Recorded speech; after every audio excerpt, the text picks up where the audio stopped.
Welcome to Master Powercast. Tyler, it's our power ratings round number 3. Possible 40 points up on the board. 9 characters this go around. But before we dive in to our participants in round number 3, let's take a look at this very hastily thrown together graphic that I made for us to see where everyone stands for both of us thus far. You took a quick look at this while I was working on it before we started recording. Yeah. But I'll put it up there. Let me know if on your end of things, if anything seems too surprising now that we had the visual aid to see where everyone stands. All right. So here we go. Tyler, starting off, you have a 3-way tie for first place with Triclops, Roboto, and Cobra Khan, each having 37, followed by Modulok in second place with 35, and Ninjor. Third place with Rock On with 34, Stratos, fourth place, 32, fifth place, Tila with 31. And then, boy, a 4-way tie, sixth place, Spikor, Extendar, Trapjaw, Grizzlor, 29. A 3-way tie for seventh with Tongue Lasher, Snakeface, and Frosto with 28. Another tie in eighth with Man at Arms and Mosquito at 27. And in last place for you is Ram Man with 26. Anything? I'm surprised Modulok is not in the number 1 spot, like tied for Triclops, Roboto, and Cobra Khan, and I'm ashamed that Frosta is down so low too. She should be ranked higher than Tila. Damn it! And well, you can't make any changes now, man. I know. Believe me, I've betrayed my love for Frosta with that. On my end of things, I do have Modulok in first place with 36, followed by a 2-way tie with Roboto and Ninjor with 35. Third place, another 2-way tie with Rock On and Cobra Khan with 34. Fourth place, Triclops with 33. Fifth, Tila with 31. Sixth place, Trapjaw with 30. Seventh, another tie with Stratos and Extendar with 29. Grizzlor in eighth with 28. A 3-way tie in ninth place for me, 27 points with Man at Arms, Spikor, Mosquito. Another 3-way tie, 10th place, Tongue Lasher, Frosta, Ram Man 26, and I have Snakeface. Last place. I'm very surprised about that. Yeah, I would think maybe I should have kind of went more with how you went with Snakeface with your ratings. I think that kind of tipped the scales because I went a little lower in a couple categories, but that is where we stand after 2 rounds. So without any further ado, past couple times I've used the classics figures to represent everyone that we have in our power grid. But this go around with the names that you chose, the 9 here, I'm like, let's go with the Filmation and of course our New Adventures edition to the power ratings this go around. But Tyler, starting from the top and working down to the bottom, who do we have here in round number 3? Well, our contestants are as follows: Bo, Jitsu, Karate, Fisto, Mantana, Mechanic, Evelyn, Ratlor, and Buzzoff. Yeah. So a wide variety that we have here. And we're just going to choose at random when we start going with this, but our categories are as follows. We have strength, intelligence, endurance. We finally settled on one. It's an all-encompassing category. It covers speed, agility, stamina. Endurance, we'll just say, is like an umbrella word for a wide variety of possibilities in that topic. Yeah. And then finally following up with Scareglow representing the special, the gimmick, as it were. Special move. The special move. What sets them apart and makes them special is kind of how that's going to all plot out. But as I said, 40 points is the max that you can get. I don't think we're going to have any characters here that are going to run the gamut and have 10s all around. But hey, you never know. But Tyler, who would you like to start out with first? Let's start with Ratlor. All right, interesting. So Ratlor, strength wise, what are you thinking? My interpretation of the characters through the Snake Attack mini comic, where he's virtually a mute, and he's more of a, he talks in others, and of course in Filmation he talks, But that's how I've always viewed the character, is that when he's around, when you hear his rattlesnake or rattle tail, the rattle alerts that, oh my God, he's getting ready to attack. Mm-hmm. So that's how I've always viewed him. Okay. And strength wise, I would probably give him a 7. Okay. I see him as definitely a very striking, formidable member of the Snake Men, strength wise. And we should specify that here too. While I have the animated versions of these characters here, it doesn't necessarily mean that is what we're going off of. It's kind of the all-encompassing of the character. What we think, no matter what, if it's kind of more based in, like, I mean, Tyler just said this is what I think when I see this character. So it's all open for interpretation. So make sure that you leave a comment down below and let us know your ratings for these characters as we go along. I'm in agreement with you. I hate in a roundabout way that we're doing this again, but because I hate to agree with you too much on these things, but yeah. But we know you're not doing it just because of, it's like there are going to be things we agree on and things we're going to disagree on. It's going to happen. So yeah, I think 7 is a good landing spot for strength, because I don't see Ratlore as being overly powerful compared to other characters in the lore. I would put Squeeze above Ratlore. You would kind of have to in the vein, if you're thinking about Squeeze, that's kind of working in with the special ability, as with the gimmick as well.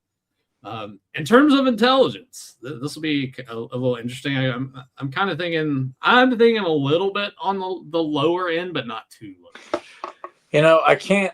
Filmation has him depicted as a bit of a Neanderthal, but again, I don't picture him like that. I see him, like most of Snake Man, I really don't see any weak links, regardless of how Tongue Lasher and Rattler were depicted in the She-Ra series. Like Tongue Lasher is kind of depicted as a bit of a braggart, thinks he's intelligent, but can do some good things, but ultimately will fuck up in the end. Right. Rattler, like I said, with my take on him being a bit of a mute, doesn't run his mouth. I would give him a little bit of an edge with cunning, so I'd probably give him a 6. Okay, 6 is a good, because I don't look at the Snake Men as having any idiots, no matter how they're depicted in a certain media. I look at these characters and I just like, yeah, that character would be. I have to look at the Snake Men as all cunning and more on the more intelligent side. Not like they're geniuses, like they're all on the same levels like King Hiss in terms of intelligence. But I just don't look at any of them and think that they're that's the moron of the group. Right. I'm gonna kind of walk the middle, go a little bit lower. I'm gonna go 5 for intelligence, because for me it's much like you pointed out. Snake Men, I think for the most part, you don't really see in terms of intelligence any weaker links. Obviously, you really start breaking it down. It's like, all right, I could see this character being a little bit more intelligent than the others, but I'm just going to kind of ride the middle line and go 5 for intelligence. In terms of endurance, I feel like all the Snake Men, endurance-wise, are very...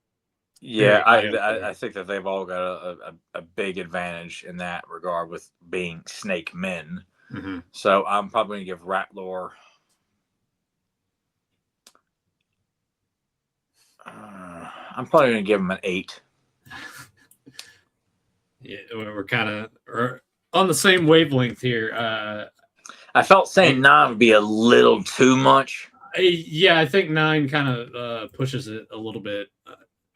Yeah, 9's a little too far. I think 8's eight's a respectable. 7 or 8 is probably like a good baseline. And then finally, you were talking about it earlier with the tail and the rattle. Tail, and of course his head can extend to attack. So that's a strong 9. Like the sound of a rattle alerting attack, and then when you think you've got him at arm's length, that head extends and just bites you in the neck, your shoulder, or just scare the fuck out of you. So I think he has a great special ability. A little torn here, because in one sense, it could be a detriment to a degree that it could give off your location in any given point in some regards. And I think compared to some of the other snake men, just in terms of like my own personal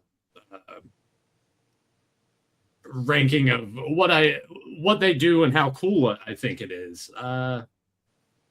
I think some of the snake men gimmick wise got a little bit better, so I'm gonna drop it down just a smidge and go. Okay, that 8 is still a very respectable ranking for that. Yeah, so we'll see when I tabulate all of these when we go into round 4 down the road. We'll see if Ratlore ends up being one like a Frosted. It's like put him too low. But yeah. Who would you like to go with next? Let's go with Fisto. Oh, Fisto. All right. So in terms of strength, Fist 9. Fisto, yeah, big 9. Yeah. Yeah. Man, yeah, it's almost tempting to say 10, but I think I thought about that, but I was like, I have always had Fisto a level just below He-Man. Because to me, strength-wise, He-Man is the 10, and outside of She-Ra,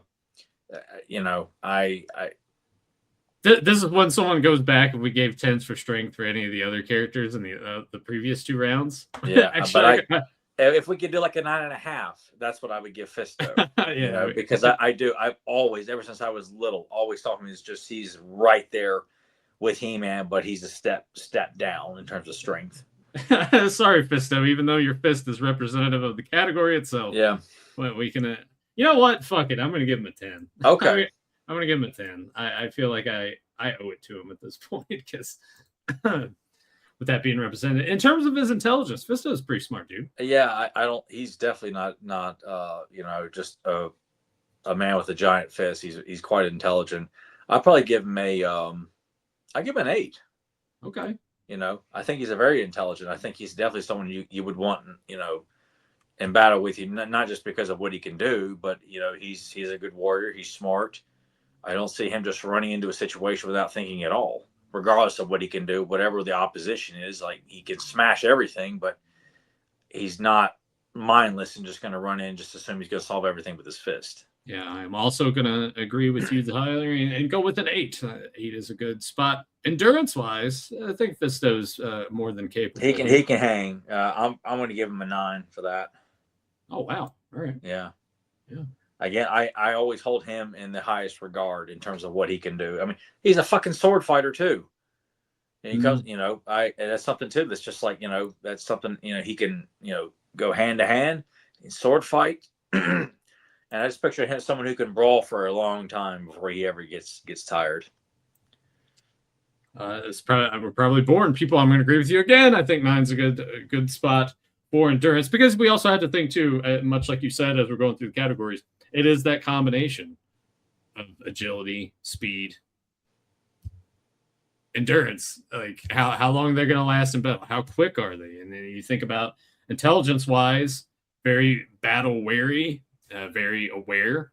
Even though he could probably strength-wise could probably just be all right with just that, but having all these other things, much like you're talking about, really does put him in that echelon right under He-Man. It's like hypothetical battle, Tyler. If Fisto and Clamp Champ fought each other, who do you think would win? Oh, fuck. You can take some time and think about it. We'll come back to it if you want. Okay. I really got a noodle on that one. All right.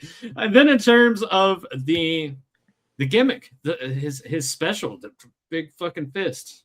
Big fucking 10. You say big fucking 10, but the way that I have it here, it's obviously got to be a little bit smaller so it fits in the grid. Well, he deserves a big fucking 10 because it's one of the most celebrated gimmicks of the entire line. Fisto is a simple gimmick, but it's so fucking memorable and it's impactful. And once again, I mentioned this. Do the role play thing, like put Fisto's fist out there. I mean, they do it with Thing's fists and Hulk's fists. Hulk. Yeah, do it with Fisto. And of course, they'll probably do it to coincide with a piece of shit movie when it comes out. I will say this, because I was looking, because obviously they're showing off the figures from the movie line and having the two different lines and stuff. They are going to have like a power sword from it, and the power sword actually looks really good. So that's, I don't know, you probably haven't seen it yet, but just what's in the movie, and it looks like a fucking cosplay sword. It looks so disproportionate, much like the actor playing He-Man. Well, everything's so disproportionate in that fucking movie. But the role play sword that they're coming out with, like for kids, like in the toy line stuff, that sword actually looks really good. I might actually get that just to like hang it on the wall or something, because it's actually, I'll give them props on that. It's actually decent. Yeah, Fisto's Fist rules. So once again, gonna agree with you. So actually, as it turns out here, Tyler, I actually have rated Fisto higher than you by 1 point. Yeah. Damn, he might actually so just doing the quick math here, that puts him 37 already for me. So he's my new number 1 right now. All right. Fisto, number 1. All right. Who would you like to go with next? Let's see. Let's tackle Karate. Ooh, Karate. So Karate's a little interesting for me because I haven't seen as much of Karate in action, because and he's not used a ton either. Like you do see him in hand-to-hand fights, physically fighting He-Man. Mm-hmm. So he is a formidable fighter, and one of the few that will actually do that without relying on weapons or something that it has to do with their outfit is with armor. Like that's what he is. He is a hand-to-hand fighter. Yeah. So in that regard, I always hold him as like the top of the mutants in my personal opinion. I mean, from the visual standpoint, I know what he can do. So I give him a 9. Oh wow. Okay. Yeah. I ever since I saw him, I've just always adored that character. With me going into his rating not being as well versed with him, I'm gonna dip a little lower and go 8 here. That's cool. I'm honestly like, out of all the mutants, is he your favorite? By far. Okay. Always has been. Him, then Hoove and Optic. Yeah, see, design-wise, Optic is my favorite. I think he's everybody's favorite. If anyone says they like New Adventures, they tend to always. I feel like Optic is the one that comes up the most. Yeah. In terms of intelligence, though, what can you tell us in this regard? Because I feel like too, there's not much really to go off of. And that's the thing, though. That series didn't do any favors for a lot of the characters on that show, regardless of how cool the visual is. I still see him as someone who's not, an idiot. Obviously, if you can fight well hand to hand, you're not a moron. You have to have smarts to be able to, maneuver, be defensive, and attack, know when to attack. So you got to be pretty fucking smart in that regard. So I'm going to give him a 7. 7 it is. I'm gonna kind of stick with kind of what I did with Rattler here. I'm gonna go 5. Okay. Just because it's a good even kill between, and I don't want to like sway one way or the other. But I will give probably a higher rating in terms of endurance, because Karate seems like he can go. He can't. I mean, when you're talking about someone who goes hand to hand with He-Man, yeah, and holds his own, like that's a statement. Whether you like the series or not, that's how he's depicted. So I'm going to give him. I'm going to give him a 9. Another 9. I will go. I'm kind of once again following the same pattern as Rattler a little bit here. I'm going to go with 8. Because it's like, yeah, he can hang with He-Man for a little bit, but can he hang in the same way that the Fisto would? Yeah, in that regard, I mean, but right. Yeah. when you have in this world of characters, you got guys who their specialty is being good hand-to-hand fighters. Like I feel like that sets them above like a gimmick that fires projectiles, or that you know can do you have certain abilities that transcend the body. Right. Whereas this is a guy that relies on he can use weapons. He's got a wrist blaster, of course, but he's up in that upper echelon of hand-to-hand fighters like with Jitsu, Ninjor, Fisto, guys that are known to be more close in proximity when they're fighting people. They kick, they punch, they leap. They're very agile with what they can do. Well, you were already kind of talking about it here. How does that lead into the final bit of the power rating for you for karate? I'm going to give him, because I have always had an affinity for that kind of trademark with these characters. If you're known for doing, up close and personal fighting, like you got my attention. Yeah, you're good with fisticuffs. You're good with a sword. You're capable with gadgetry. So I'm going to give karate a 9. Oh wow! All right. Yeah. So karate is going to end up being pretty high on your list here. But that goes back to how much I've loved that character since 1980 or 1990 when I first saw him in the Ultimate Challenge VHS. I'm going to once again kind of pattern more off of Rattler here. I'm going to go 8 because it is cool. Looks cool. I mean, very similar to you in that regard. I do enjoy those characters that are like that, but I'm sitting there, I'm looking at Fisto too, being right underneath him here in this power rating. Like, I have to go a little bit lower. You want to switch up and do another heroic warrior, or we'll do Bo next? We'll do Bo. All right. Strength for Bo. Bo's pretty strong, but he's definitely above average. I'd probably give him a 6 strength wise. I was almost. Yeah, that does seem like it, because I think 7. I think 7 is like that. That's like, nah. I can't go that far, because he is human. He can take on horde troopers. He can take on various hordemen, but I do feel like his gimmick with being a great archer, that's his strength. That's what he relies on the most. Yeah, and that's kind of what we were.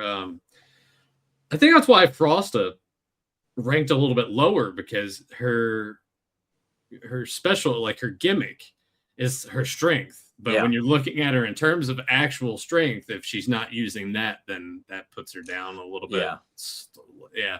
So that's where we kind of get in that weird spot, because you look at someone like karate, you look at someone like Fisto, even Rattler that we've already rated, and you see them more as hand to hand, more or less, or it's like using a sword, which it's still close combat. With Bo, it's in the namesake. He's more long distance. At a distance, that's where he needs to be. Up at on a peak or somewhere hidden where he can launch a variety of arrows, whether just standard arrows or specialty arrows.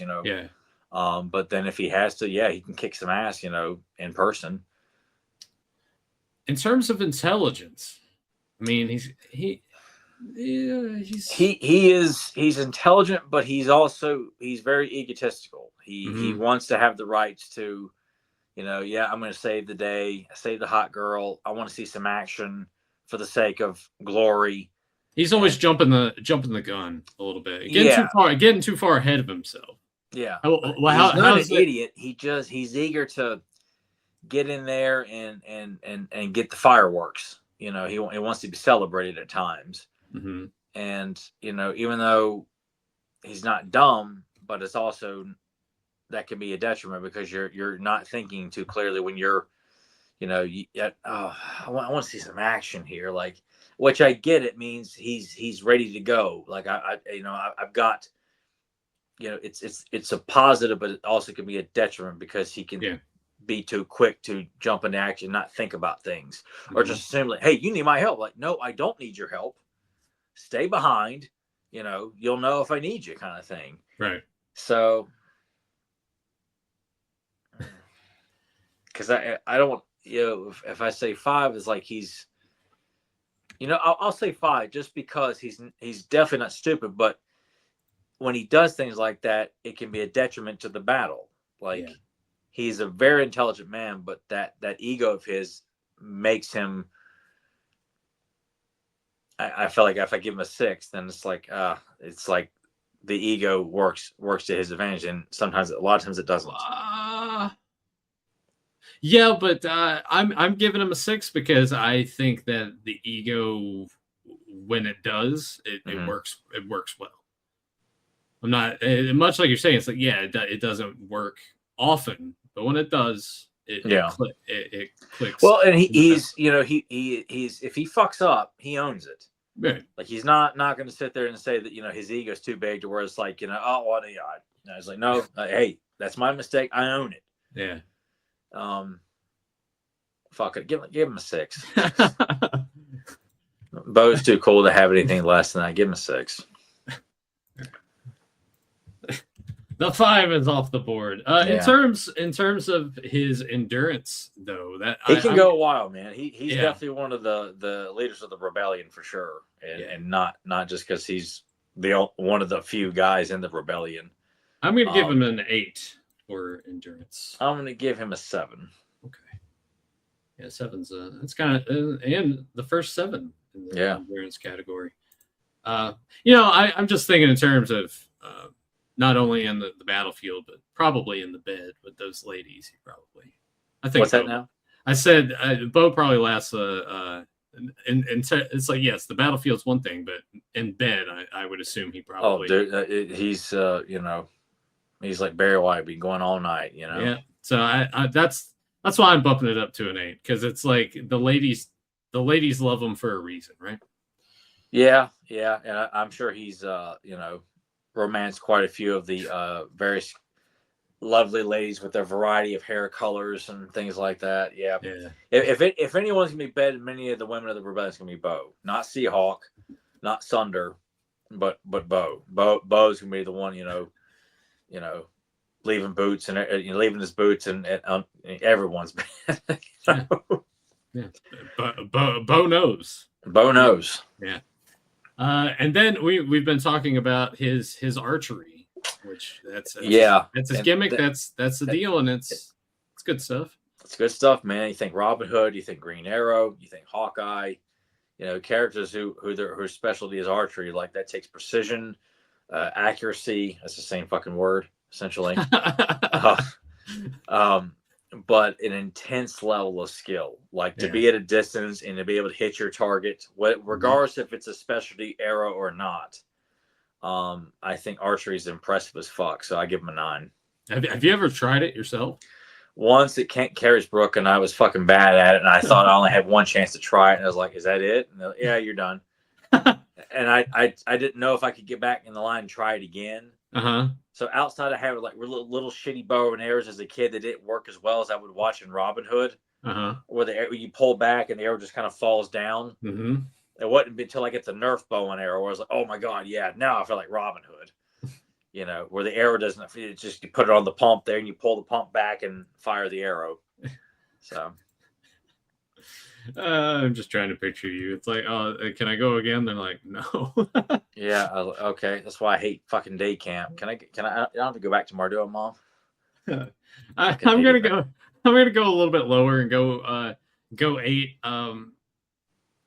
Those characters that you just mentioned, Robin Hood, Green Arrow, and Hawkeye, like I like them, but Legolas was cool more than things. Yeah, fuck. I'm about to say fuck it and go 9. Just something about the visual of a hero who relies on a bow and arrow too is such a great look. In the heat of the moment, like when you quickly pull an arrow and know we're going to fire within seconds, it's just something that's, it just, I'm going to stick with my 8, I think. All right. 8 is very solid, dude. Who do you like more out of those, out of the 3 that you mentioned before? Because I'm gonna go probably Green Arrow out of the three as my favorite. I don't know, man. I've always had an affinity for Robin Hood. From the Disney version to the Costner version. Yeah, and then it'd be Green Arrow after that, and then Hawkeye. Derek, my brother, was a bigger fan of Hawkeye than I ever was. Like I thought it was a cool character, but he's cool, but I like Green Arrow. Something about because Green Arrow is very Robin Hood-esque. Yeah, that's true. But I just all that they've done by him really well in their animated shows, like Justice League Unlimited. He's great. He was depicted so wonderfully in that show. Brave and the Bold, he's awesome. They did a good job with him on that too. Yeah. Because I love the dynamic with him and Batman that are just like trying to one up each other, and I enjoy that a lot. Which not to kind of get too sidetracked here, but I only have the last episode left of season 3, and I've been saving it because I don't want it to end just yet. And obviously, I'm going to go back down the road and restart it all again. But yeah, I'm just not ready for it to be over. But plus, I've heard that last episode is really, really good. You want to make sure you're in the right moment, the right time. Well, because I've been watching most of them at work, and I'm like, no, I want to save this and watch it like on the couch. Yes, what I'm saying. You want to make sure there's no distractions. Yeah. There's nothing to deter you from enjoying and savoring that last episode. Yeah. And speaking of cartoons, I've been watching at work. Once we're done with this and we get into our other, we got a lot to talk about. Yeah. There. Who do you want to jump into next? Let's go with Evil Lynn next. Oh man, all right. So this is going to be the case too, where the gimmick is the strength, more or less. So in terms of just your hand to hand with Evil Lynn, she's capable. Evil Lynn doesn't normally fight hand to hand. However, if she's put in that position, I think she would do pretty well. I think she'd do all right. I think, but if she gets, in trouble, she's going to resort to magic pretty quickly. Mm-hmm.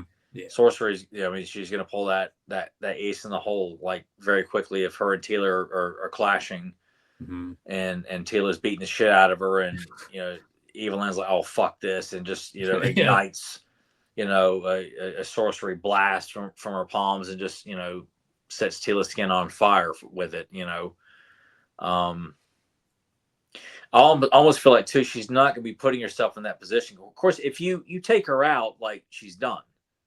She's not really known for doing a lot of hand to hand because she relies on sorcery to do all their heavy lifting. Mm-hmm. So if you're gonna, because we kind of have to base it off of that. We can't, Yeah, I'm going to give her a 5, just for physical strength, because her main strength is her intelligence and her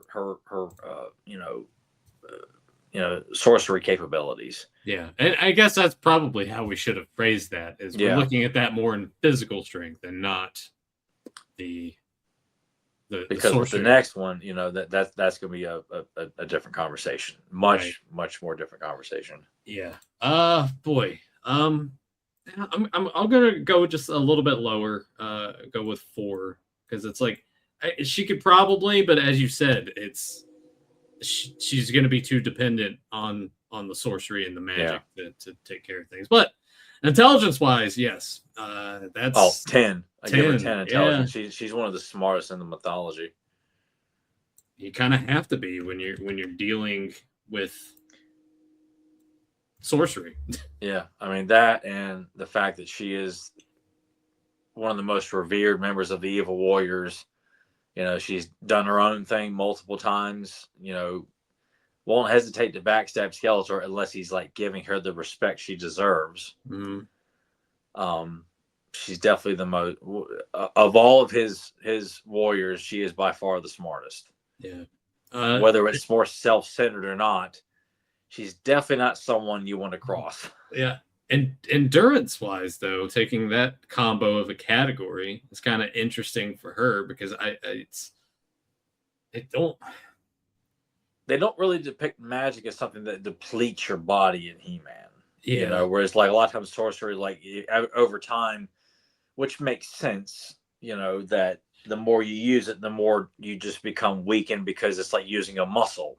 Yeah. You can only, punch or kick so many times for us. Okay, like I'm exhausted here. So magic's often depicted as like, as long as you are continuously sending projectiles or emitting blasts from your eyes or a force field around you, like it's a muscle internally that's going to get weakened over time. But if she gets cornered too, she can just ignite.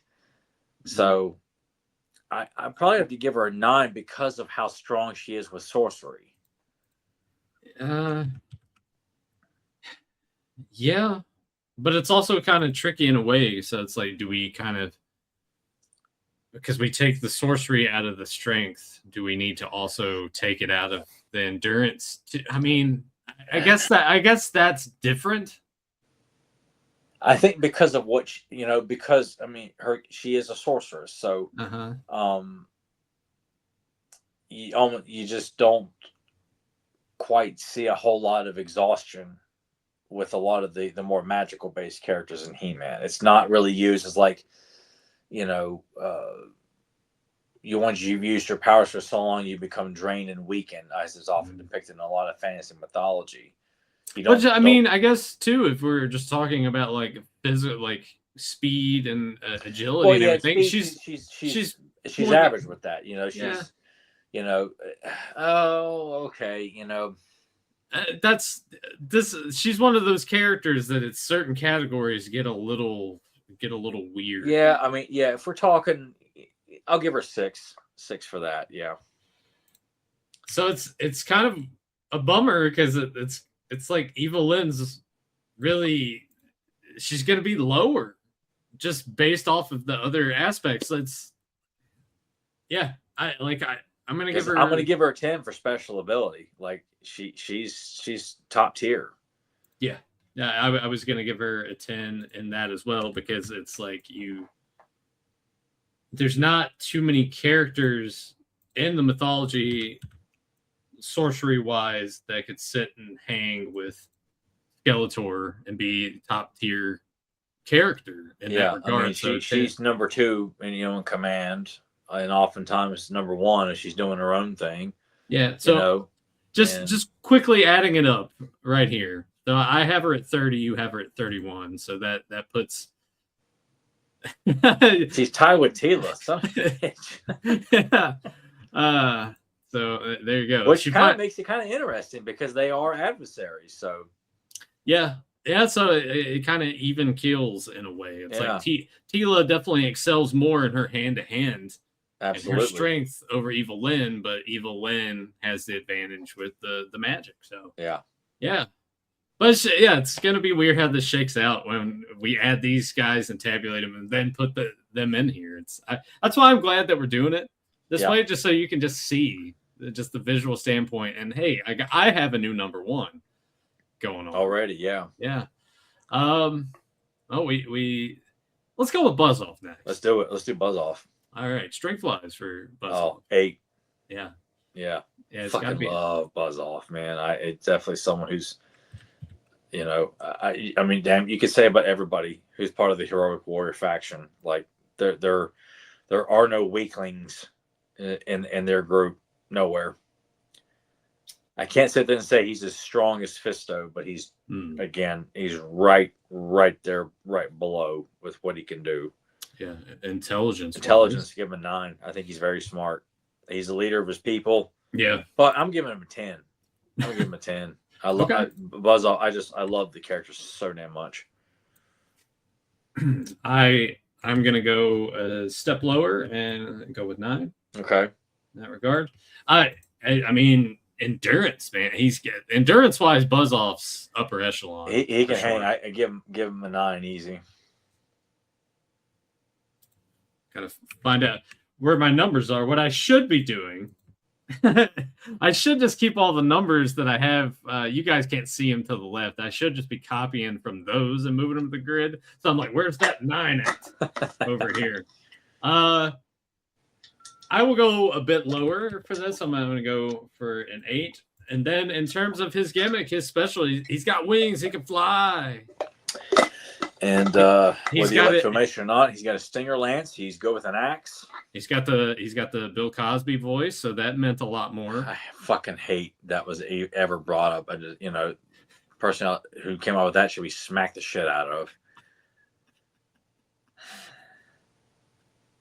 Again and again and again and again. I love his gimmick. 10. 10. Damn. Yeah. All right. 10. Fucking 10. I'm torn. I'm not gonna go 10. Okay. Here with this.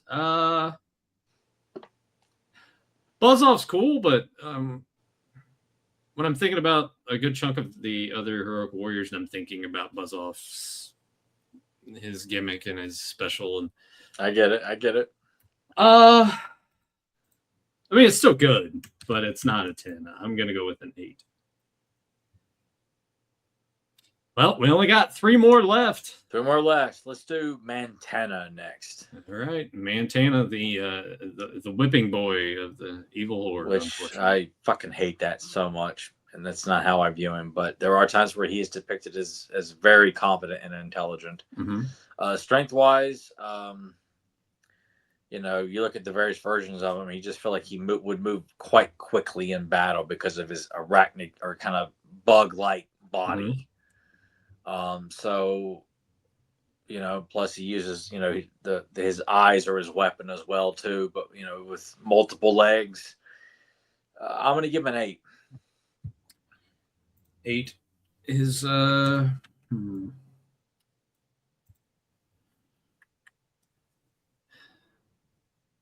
is tempting for me too, but I think you're going to go with 7, aren't you? Yeah, because you think the others in the horde. Well, Leech and Grizzlord definitely would be stronger than Montana. I'm not going to argue that. Yeah. They would, if I didn't put them at 9 at strength, they all need to be at 9. Well, now I got to look. It's like, what did you give Grizzlord last time? Let's look. We've done Leech and Grizzlord, haven't we? I know we've done Grizzlord. Yeah, we did Grizzlord. Did we do Leech? Yeah, we haven't done Leech yet. Leech, yeah. Okay. Well, he'll have to be on the next one then. Leech is not on there. Let's see. Where's the grid? And where? Yeah, round 2. I think it was round 2. Right? Yeah, Grizzlord. Yeah. You gave Grizzlord a 9 in strength, 5 in intelligence, an 8 in endurance, and then for the gimmick, a 7. So intelligence, because I also see Montana is their spy, their Hordak's, main man for reconnaissance. Mm-hmm. So I give him some intelligence, regardless of him being depicted as someone who cowers in fear at Hordak all the time in filmation. I don't view him that way. I'm going to give him an 8. Yeah. Because in order to be able to do that, you have to. Hordak's not sending a moron out to check the situation. He's just not. Yeah, and I don't see any members of the Horde as being morons. I just don't. I as much as I love the depictions in filmation, that's not how I would ever write the characters or ever suggest to people who want to do a competent series with their head not in their ass. Yeah.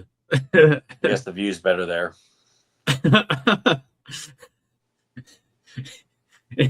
Endurance wise, for Montana, I give an 8. Yeah, Montana can go. Yeah, he can go. Must really like the view. Yeah, probably like how it smells too. Yeah, just ask those assholes working on that movie right now. Do you want to talk about there, buddy? Do you want to talk about that at all? What, that it's going to be an utter piece of shit? It's a CGI nightmare that just makes fun of He-Man. It's going to, Prince Adam's going to know what a fucking phone is, a computer, and YouTube, and he'll know all these other, Earth-based stuff. The same people who shit all over the 87 movie because it takes place on Earth Oh, a new He-Man movie takes fun. They'll be eating cake and clapping their hand. New He-Man movie. New shitty toys. Fuck off, all of you. All right, there we go. And then with Montana's gimmick and his special. I love his gimmick. I'm gonna give him a 9. Optic blast and can see over great distances. Fuck yeah. Yeah, and very toyetic too. Yeah, absolutely. I mean, they kind of all are. I mean, they're all wonderful. Yeah. Again, regardless of what some horses ass believe, which they don't know shit. Their heads up there, their ass stands. Same with the people who made that fucking movie. And the people make they're currently making the decisions at Mattel too. They're gonna fuck up Turtles too. Hope you enjoy. I guess we could talk about that very briefly. For those of you, can't wait. For those of you unaware, we talked about how Playmates going into 2027 is no longer going to have the master license for Teenage Mutant Ninja Turtles. So Paramount has come to an agreement with Mattel to produce the toys and whatever it may be. I think it's like toys, video games, all that stuff, animated shows, movies, of course. So yeah, we'll see how that Rob Davis just sitting there like, turns out. I got an idea. Hey, I got an idea. I'm gonna give Montana a 9 as well because yes, the gimmick / special is very good. We have 2 more left. We have Jitsu and Mechanic. Oh well, we'll save particularly for the grand finale. All right, so we're definitely going with Jitsu next, right? I kid. Yeah. No, we'll do with the human heroic human periscope in Mechanic. Sorry, I'm just. Did you see better pictures of the? You're probably gonna. I guess we probably won't be friends after this, but I looked at the photos, like better photos of the Turtles G.I. Joe crossover figures. Fuck. They don't look bad. Have you seen them? Not since you showed me those pictures before. I'm like, this is just dumb. I mean, it's dumb, but like those, it's no different than them being dressed up as cowboys and athletes back in the 90s. Like, they're not toys you ever would have requested. They're toys your aunts and uncles would have got you. Hey, he likes turtles. Just get him one of them turtle toys. With that one though in particular, I want to say if that came out in like 1990, 1991, I probably would have been all over. Because it's like, oh, Leonardo is Snake Eyes, I'll Slash as Storm Shadow. Yeah, sure.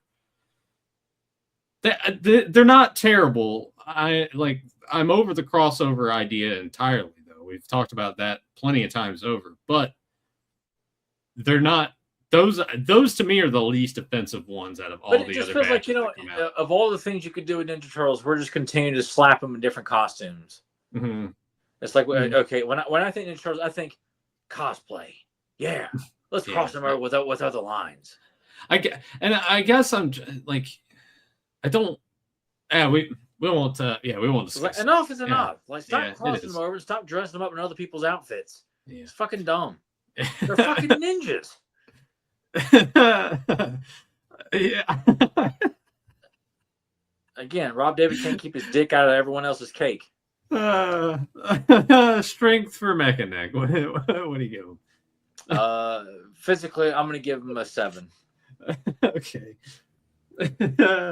I haven't seen you this fired up like this with this stuff in quite some time. Like I know sometimes I sit in silence. I don't sit there and scour the internet looking to like, oh my god, I got so many threatening letters to write to everybody today. Yeah, who can I get blocked from today based on my opinions? Yeah, and see that's the perfect example. Like, yeah, Tyler let off some steam a little bit here on the show, but he's not spending every waking hour of his day.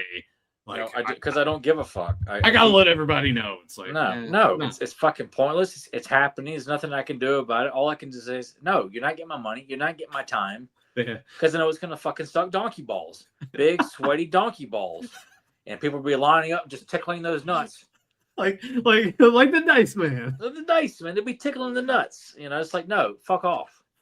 I don't want to hear about your fucking opinions. You loved it, great. I'm trying to go buy the shitty toys at your local Target and make a shitty custom out of it. I I'm made it better. trying to think going because I said the Dice Man, so it's like Andrew Dice Clay, the shitty comedian that rose to prominence in the 80s.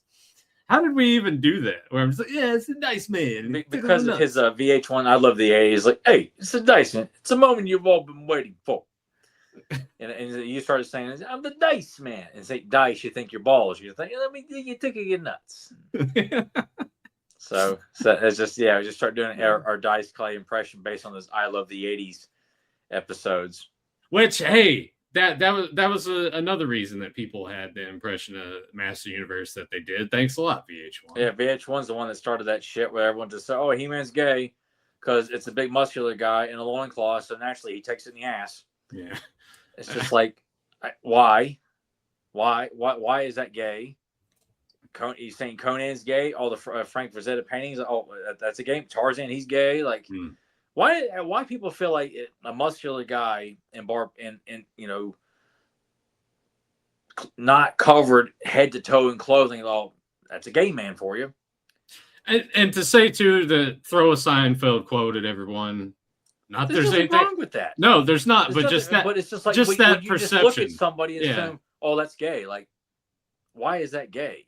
Yeah. You do realize people saw that as a symbol of like the epitome of masculinity and the alpha male, but for children, you say, oh, that's gay. Yeah. Like, I've even spoken to gay fans like the character's not gay. Like you're making a joke out of it. You're making a homosexual joke out of a character that's not gay. Mm-hmm. So that's why I take offense to that. Yeah, because there sure as shit is nothing wrong with being gay, being homosexual, lesbian, whatever your preference is. It's all cool.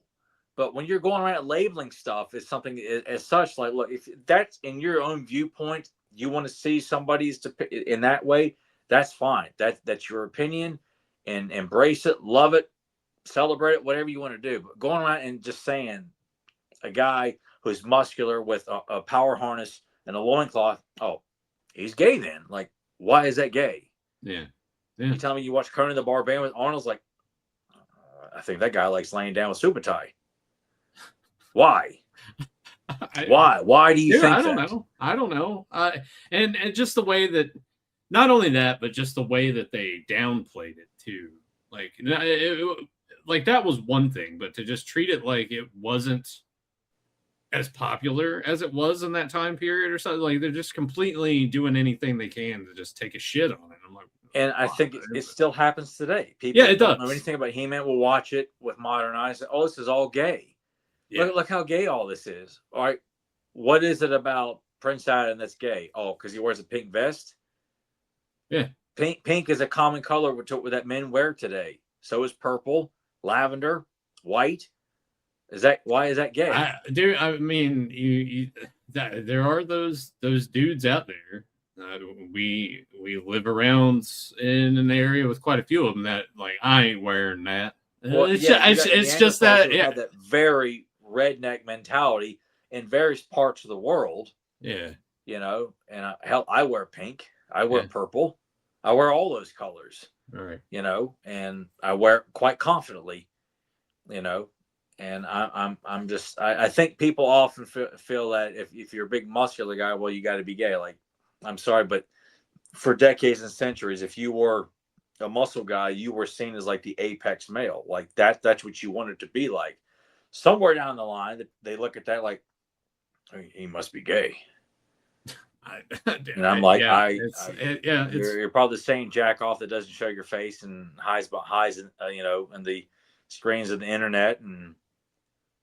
Because you're insecure about yourself. So, they got it. Oh, he's gay. That's gay.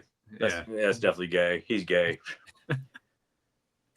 Like, shut the fuck up, man. Just bury your head in the fucking sand, and just wait to do another threatening post somewhere on social media. Well, with that being said, let's head back to Mechaneck here. Intelligence. Yeah. Mechaneck, how smart is Mechaneck? He's a spy. and equipped with wonderful technology, with enhanced vision. So I just feel like someone like that is intelligent. I'm not going to put him up there with like He-Man, Man at Arms, but I give him an 8 for intelligence. And I didn't mean to. This was unintentional to put Mechanic and Montana together. Oh, well, it still looks cool. It looks awesome like that, though. Yeah. And you think about the heroic wars. They've got 3 spies. Buzz-Off is the heroic spy in the sky.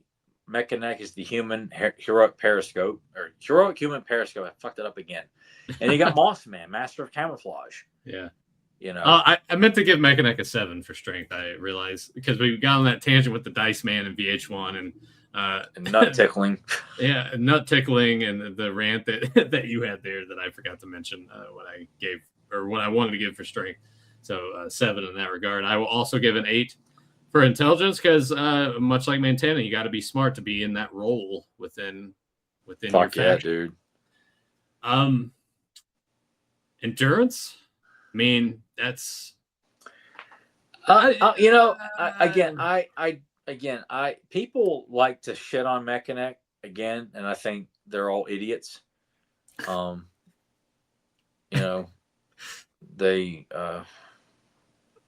don't know fuck all about He-Man. So why is that? Why do people show him Mechanic?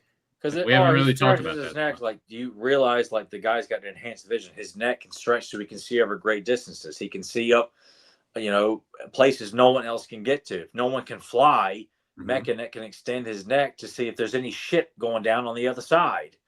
That's someone I would want to have, watching my back. Right. Like, why is that stupid? Why is that lame? I ever since I heard about the character when I was real little, like, oh my God, I thought he was so fucking cool. I mean, is this perception just coming from like the old org?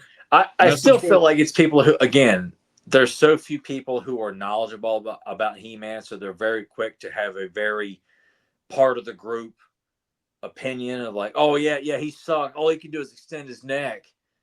But they're also probably the same people that Fisto because he fists people on the ass. I saw always mocking the characters is like, are you really doing this because you really don't like the character, or you think you're cute and funny by making fun of something you don't know anything about? You were mentioning that Fisto bit where someone had edited the dialogue there. I actually saw that again the other day pop up, and for curiosity's sake, I saw it on Facebook. Curiosity's sake, I look at the comments, and there were people there's buying into it, and I'm like. And finally, I saw one that's like, this is an edit. This is what the original was. I was like, thank you for actually. And that's what bothers me is that the intelligent He-Man fans, I mean, if you're listening to this, clearly you care. If you're listening to this podcast, you're not someone who likes to just make fun of He-Man. Right. You can fart and hit someone that's like their sole purpose is to get on YouTube or social media. I got to make fun of He-Man today. What characters is the most wimpiest or the most pussified character? The top 10 dumbass characters of He-Man. You subscribe to my bullshit channel. Fuck off. Does that stuff exist? I have never seen any of it. Dude, so. I feel like you hear more shit pops up either making fun of He-Man or trying to point out like, oh, this show wouldn't work today, or why this show was canceled. What went wrong with this? It's just there's so few people out there who are actually trying their best. It's like, look, this property is still relevant for a reason.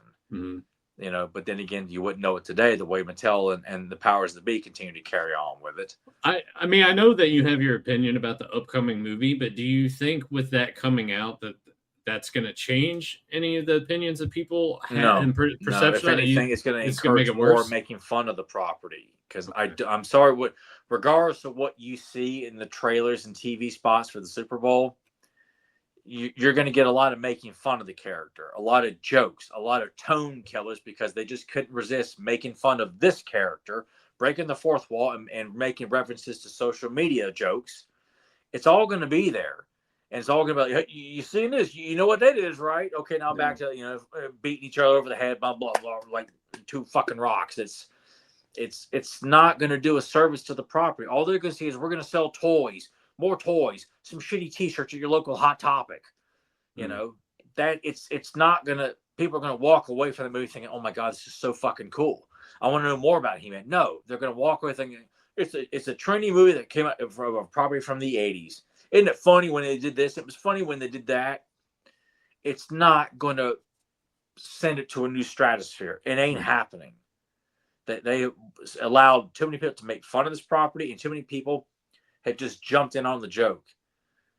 Even if you're not that interested in He-Man, they all still see it as this YouTube sensation of making fun of this character because he looks gay, or it's a gay reference or something like that. But it's a joke.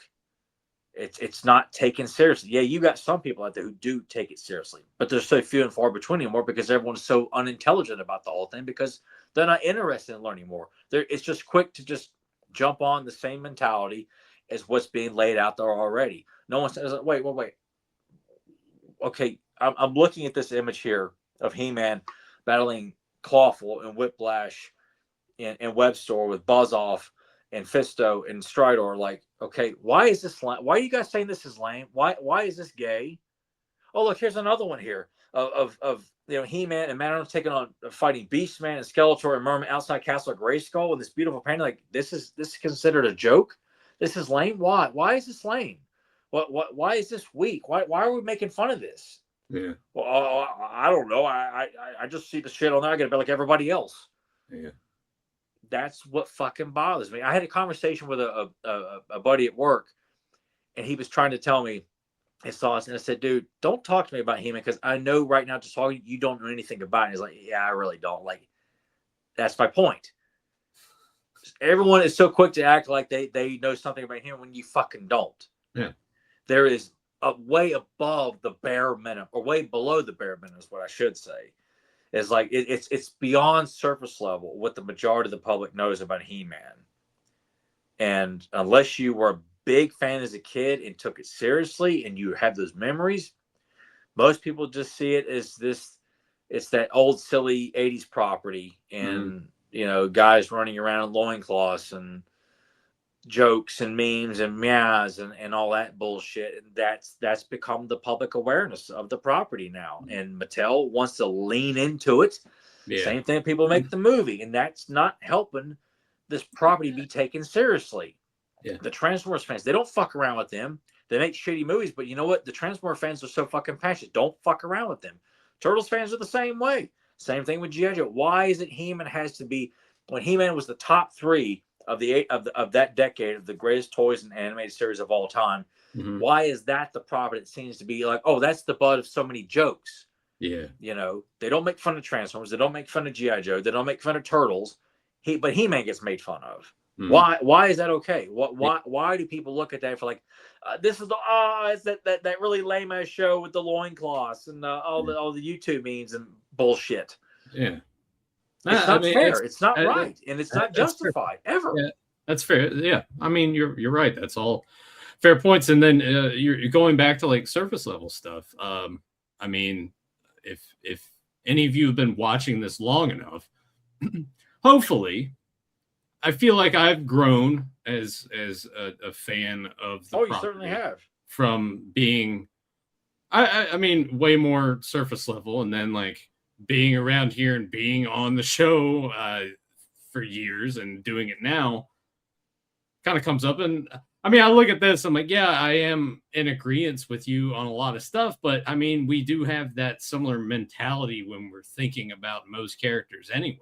Like I'm not looking at this simply as a means to be like, oh, well, here's my chance to really disagree with Tyler. It's like, no, I'm not going to do that just for the sake of doing that. Like, it's like, no, this stuff, you want it. It needs to be logical and not just based off of, I got him. Well, that and everyone's obsession of like, I got to be funny. It's my turn to be funny. I got to be funny. I mean, and that goes anywhere on the internet. Someone makes a post of a picture of something, doesn't matter what it is. I got to try to be funny. I want people to like my comment. Tell me I'm funny.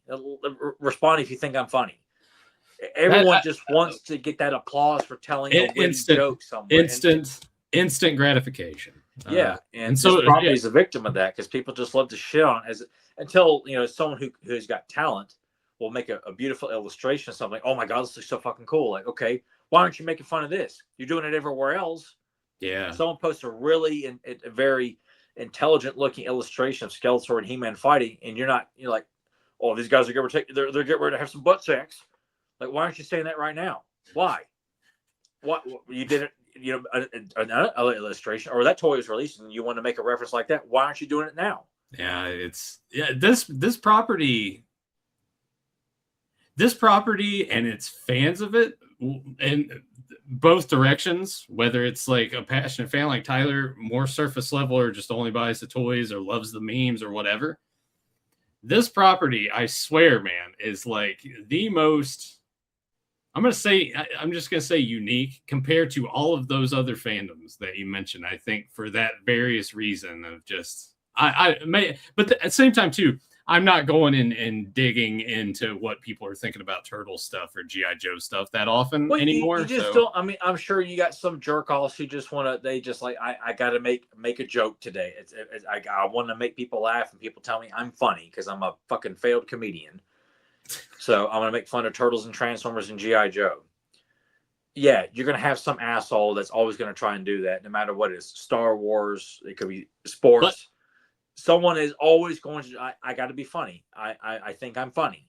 But going back to what you were saying, yes, I think compared to everything else, Masters Universe is the only one that just has this perception to it, and that it's supposed to just be the butt of the joke. And yeah, it doesn't. It doesn't. Yeah, I don't get it. Like that. Wait, back in the day on the old days of the forum, you weren't seeing people taking jabs. It wasn't. I'm telling you, it wasn't until that fucking VH1 bit, and then the little music video deal with Prince Adam, the laughing Prince Adam deal, and showing certain clips and manipulating it in a way, like having it bounce back and forth to make it to put that perception on it. It all snowballed from there in the mid 2000s. Yeah. And then fucking Super 7 decides, hey, well, let's make a figure of that. Yeah. That's what I'm saying. Like they of course, if they look at it as a business standpoint, like, this is popular on social media, so let's make something and capitalize on that. I get your perception of like, we can make money off the stupid shit people do on social media, because in this day and age, some jerk off sitting in his garage gets money to advertise a national product.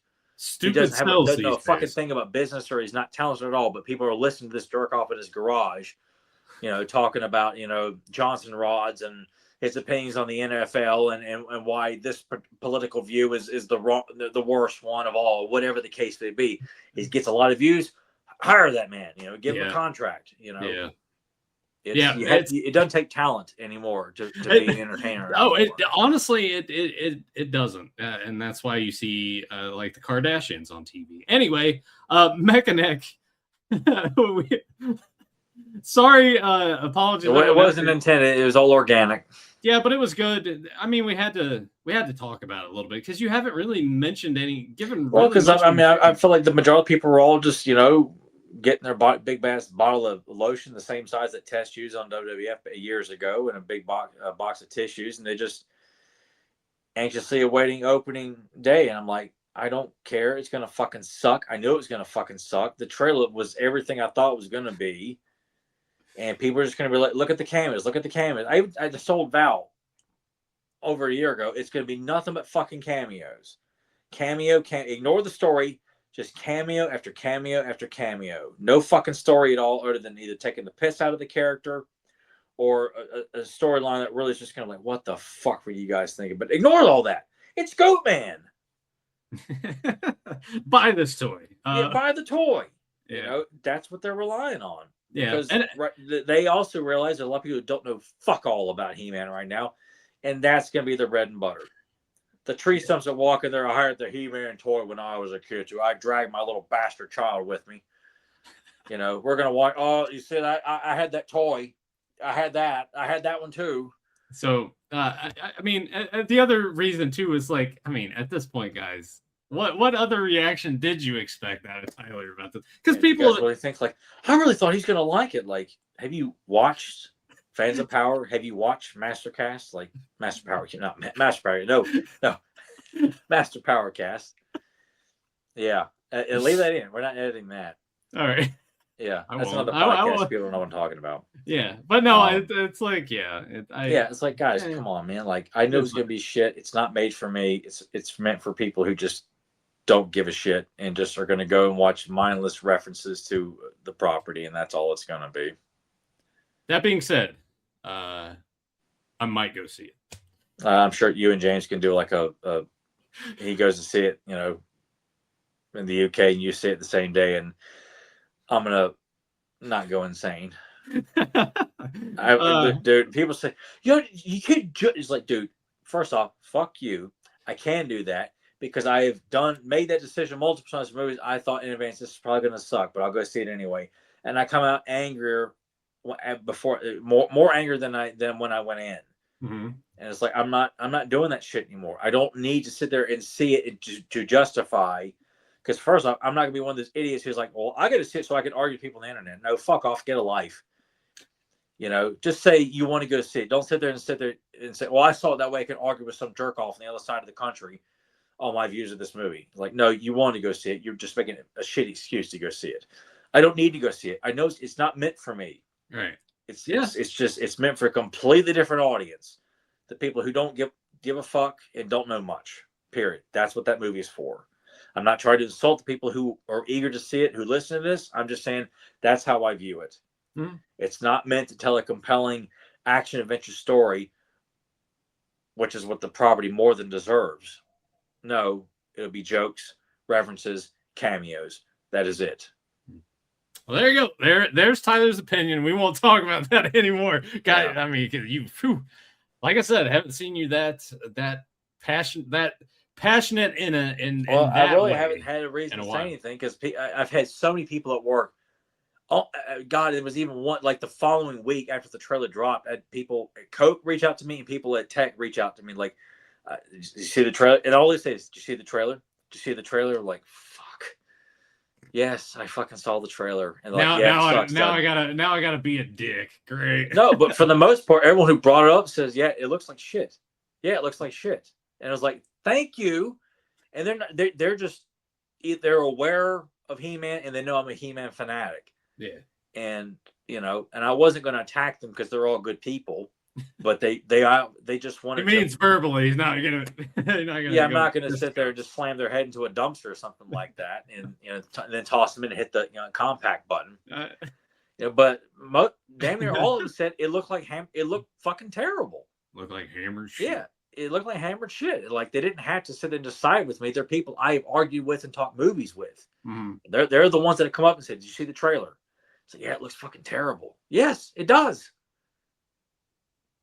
Yeah. So I mean, it maybe in the grand scheme of things doesn't mean anything, but when people who are just aware of the show and know I'm a big fan, they're telling them, going out of the way, say, "Yeah, that looks fucking bad, dude." Like I think that says something. But people still go see it and think it's great and special, and we'll see what happens here in a couple months in June. I would see how it performs at the box because they're pushing it pretty hard. Well, there's nothing else to push. There's no other tentpole movies coming out. Yeah, that's true. There's no big fucking Marvel movies. There's no big fucking Star Wars movies other than The Mandalorian. Hey, and Grogu. Yeah, I think they put his name in that it movie. All right. I mean, there's nothing to push. There's no tentpole movies, so they got to push something because Hollywood keeps, they're just continuing to fuck up everything they're putting out right now because no one's going to the movie theaters because there's nothing worth the fuck going to actually sit in a theater, pay $30 for a ticket, and have to listen to some jerk off to give commentary in a movie you really don't give a fuck about seeing anyway.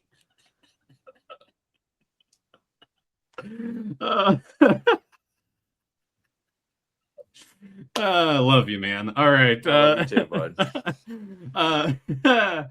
Endurance for Mechanic. God, we're taking sorry, Mechanic. Yeah, sorry, Mechanic. He can hang, man. I'm gonna give him an 8.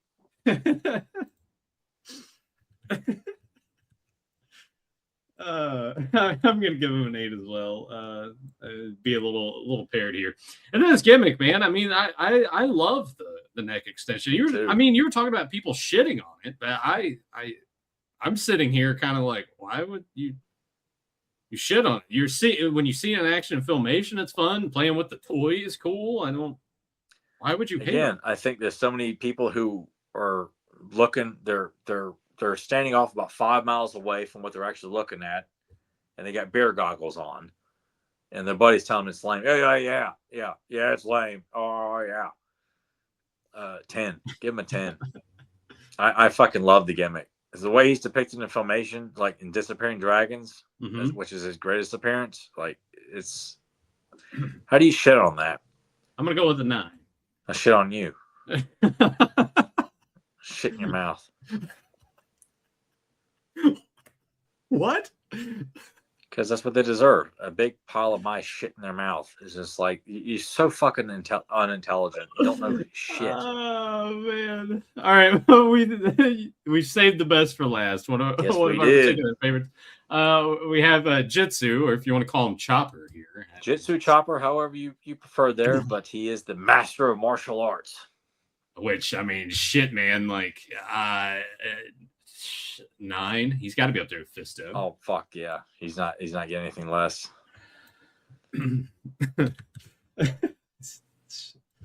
Sorry, I'm still reeling from how fired up you were. Intelligence wise, my personal preference, man, I see him as, a master of martial arts. Dude, come on. You gotta have a pretty strong brain in your skull when you're the master of martial arts.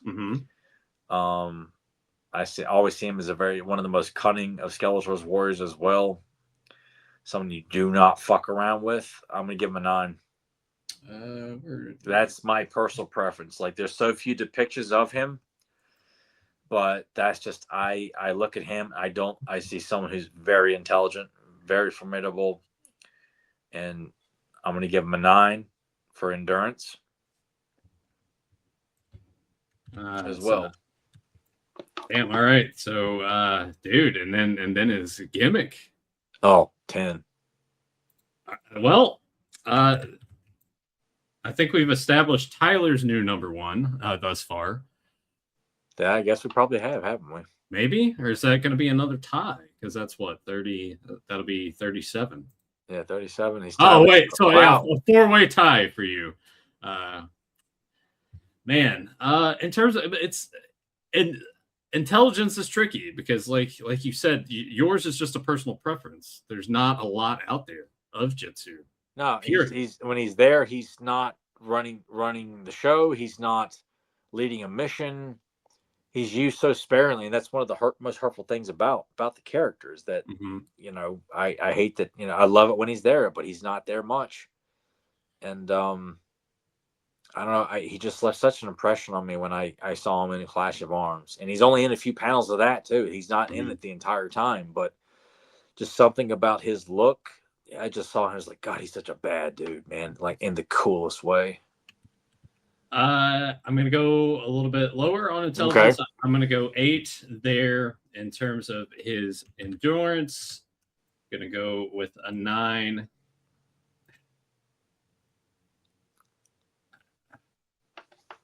Yeah, the gimmick's got to be a 10. So he's gonna be up there for me as well. But I'm giving Fisto just a little bit of the edge over here.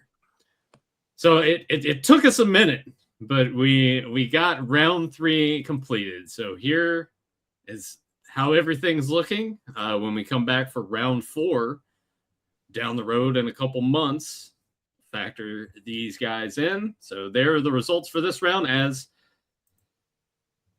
that's where we stood after 2. So take another look at that, kind of look at this. So with Jitsu for me, so that's going to be 36 on my end. So he's going to be tied with Modulok. But Fisto is my new number 1 at 37. 37, man. Yeah. So wow. We at least have those, and we'll see how everyone else. And we tabulated Evil Endless, so she's hanging there with Tila there in the middle of the pack. But yeah. We'll see how everyone else. I kind of like that though. That they're right there as rivals. That they're pretty much neck and neck in terms of rankings. Yeah, so that'll do it for round number 3. We're going to go ahead, let Tyler kind of cool off for a minute, but actually we'll probably sort of swing back into this very similar conversation that we were having when I talk about a particular cartoon that I've been watching a lot of this week, but we will do that right after these messages. Stay tuned.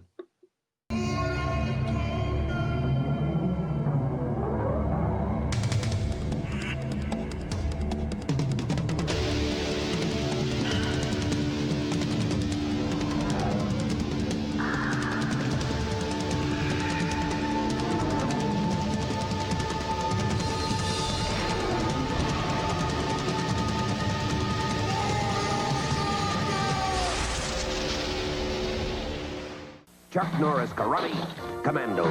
Bring it up, bang it down, fight forces of evil wherever they're found. Location Hong Kong Harbor. Assignment, locate smuggled warheads. Oh no, Ninja Warriors! Read 9 through 3, perfect strikes. Up next, Super Ninja. It was my karate against kids. And theirs. Up for us, chemo in the karate vet. A flip, a chop, a shot. This ball game was over for now. Kenner's Chuck Norris Karate Commandos. Products sold separately.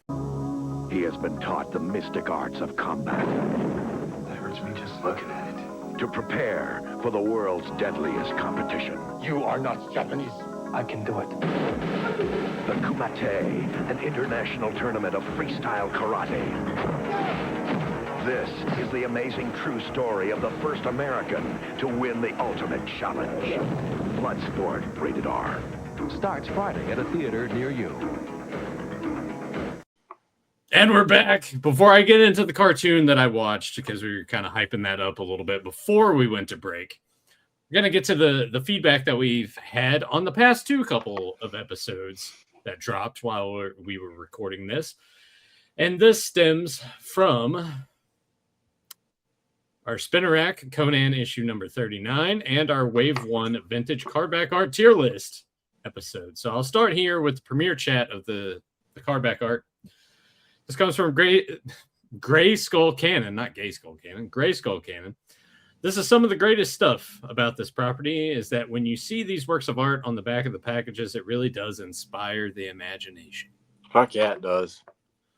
I agree that it's great because it is the only piece of art that shows underwater. It's very unique. That's the commenting, of course. On the merman, I'm sure, yeah.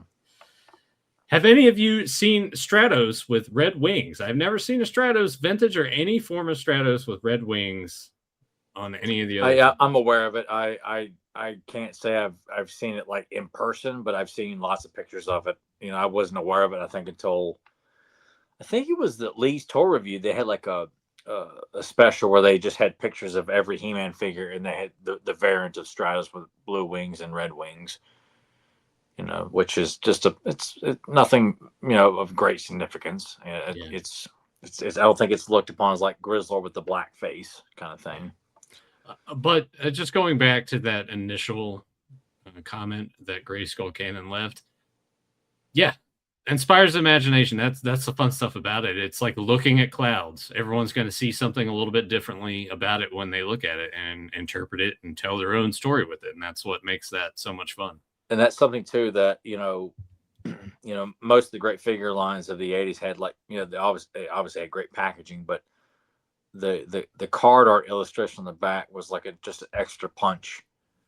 You know, G.I. Joe had the file card, Transformers had file cards, and, you know, a nice like illustration of the character and action on the box. You know, with the blast with G.I. Joe and a very like dominant pose with Transformers. Turtles had their great border artwork and then a file card. But He-Man, you know, that illustration of seeing that character in action, whether it was a really bad one or a really fucking good one, was just like, you know, oh my God, you get this. And then the mini comic that comes with it is usually representing a depiction of that character. It was just like an amazing knockout punch, you know, 1-2 combo of like, you know, you get this and you get this too. See how awesome this character is, what they can do. It's just genius marketing on Mattel's part. Like, no, we don't want it to just be pictures of the figures on the back. Let's have this depict this character in battle. What would this character be doing? and that's something I really wish they had, with the 2000X line, got really fucking lazy, and they're doing that with Origins. Whether it's good or not is up for debate, but I'll just leave it at that. Another comment that we had in the premiere chat from Johnny Cock. So does Zodak have beast feet or are they boots? I take it as he's got boots with kind of beast feet almost. I more camp boots. Yeah, over gloves. beast feet.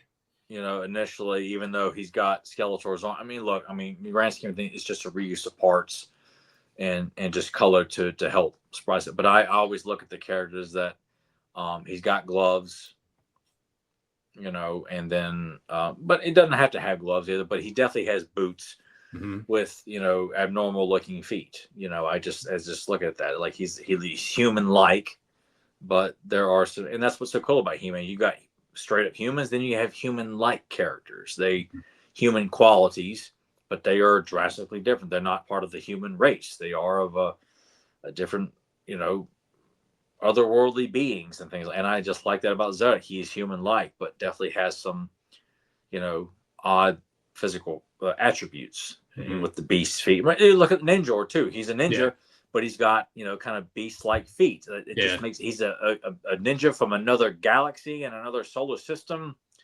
another time zone, whatever you want to call it. Like that's what makes this property unique, is that they're all part of this one world, but they come from various parts of the world and even other universes as well. That's what makes this so fucking unique, man. Yeah, and then went on to say this in regards to He-Man's card back art. To me, they just want a victory, being satisfied that everyone is safe before they make the trek home. So I love that. That's a great like depiction of that very thought there. Yeah, I can definitely see that. And then went on to ask, were there Master Universe trading cards? Yes, there were. Yeah. It's a line. It's not hard to find, but it was a trading card line that used images from the episode Like Father, Like Daughter, along with Errol McCarthy artwork in the stickers.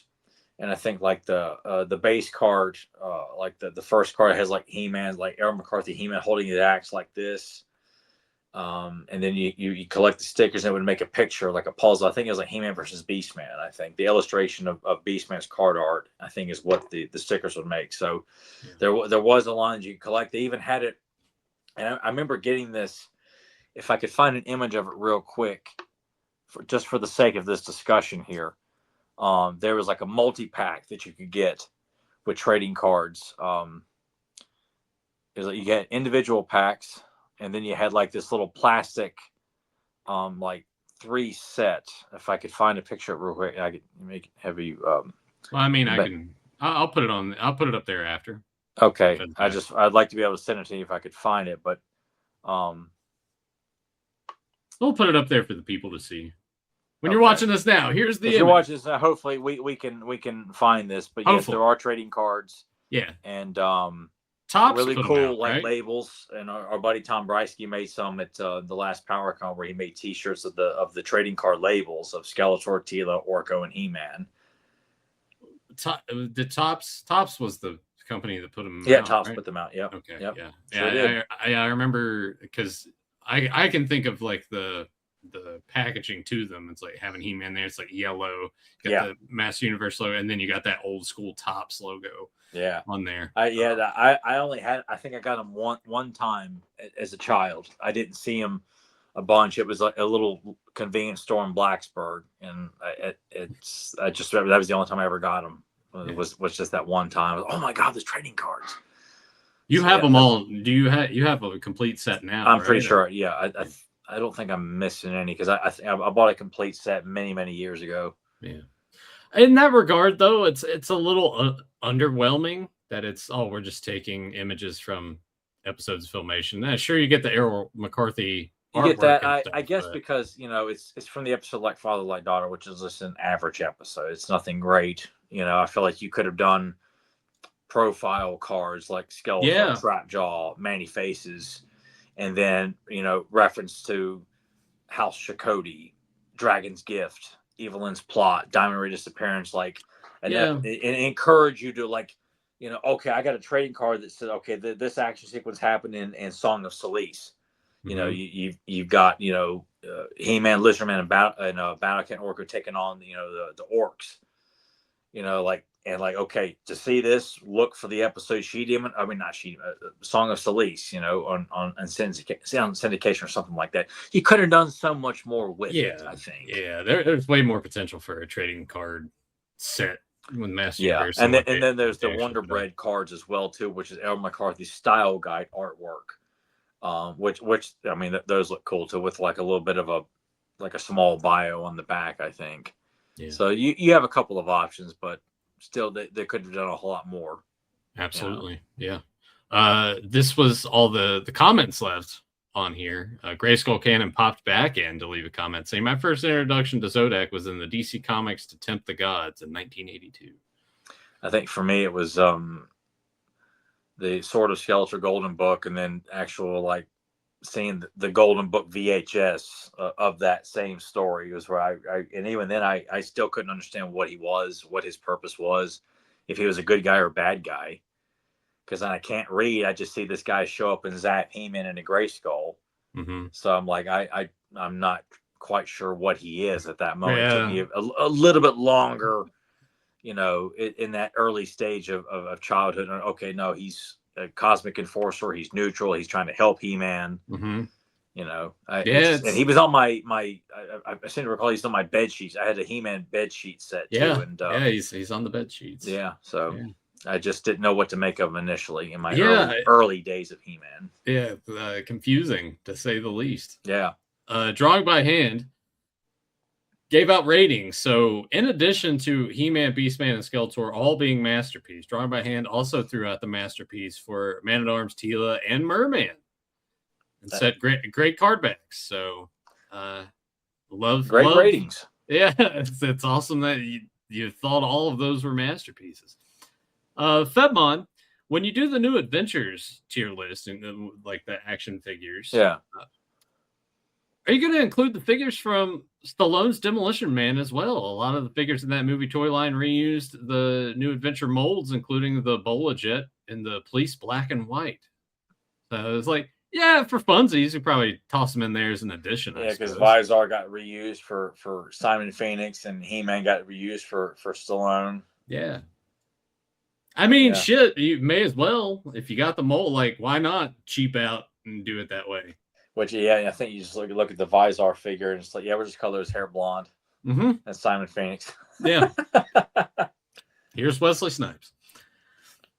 Brian Clifton, which I don't think that you've watched this. I've always had a love of B to C rated martial arts movies. My favorite being The Perfect Weapon, starring Jeff Speakman. Have you guys seen it? I have. I own it on Blu-ray. Yeah, I have not. I think as a kid, like his stuff never, I was not aware. If it was in the video store, it was like it wasn't Van Damme, it wasn't Stallone, and it sure as hell wasn't Arnold or Chuck Norris. So or Seagal, even that. So I think you should. I think now you should give it a spin, especially because the movie starts and then basically just goes into the montage of him like doing his moves, and you have The Power by Snap.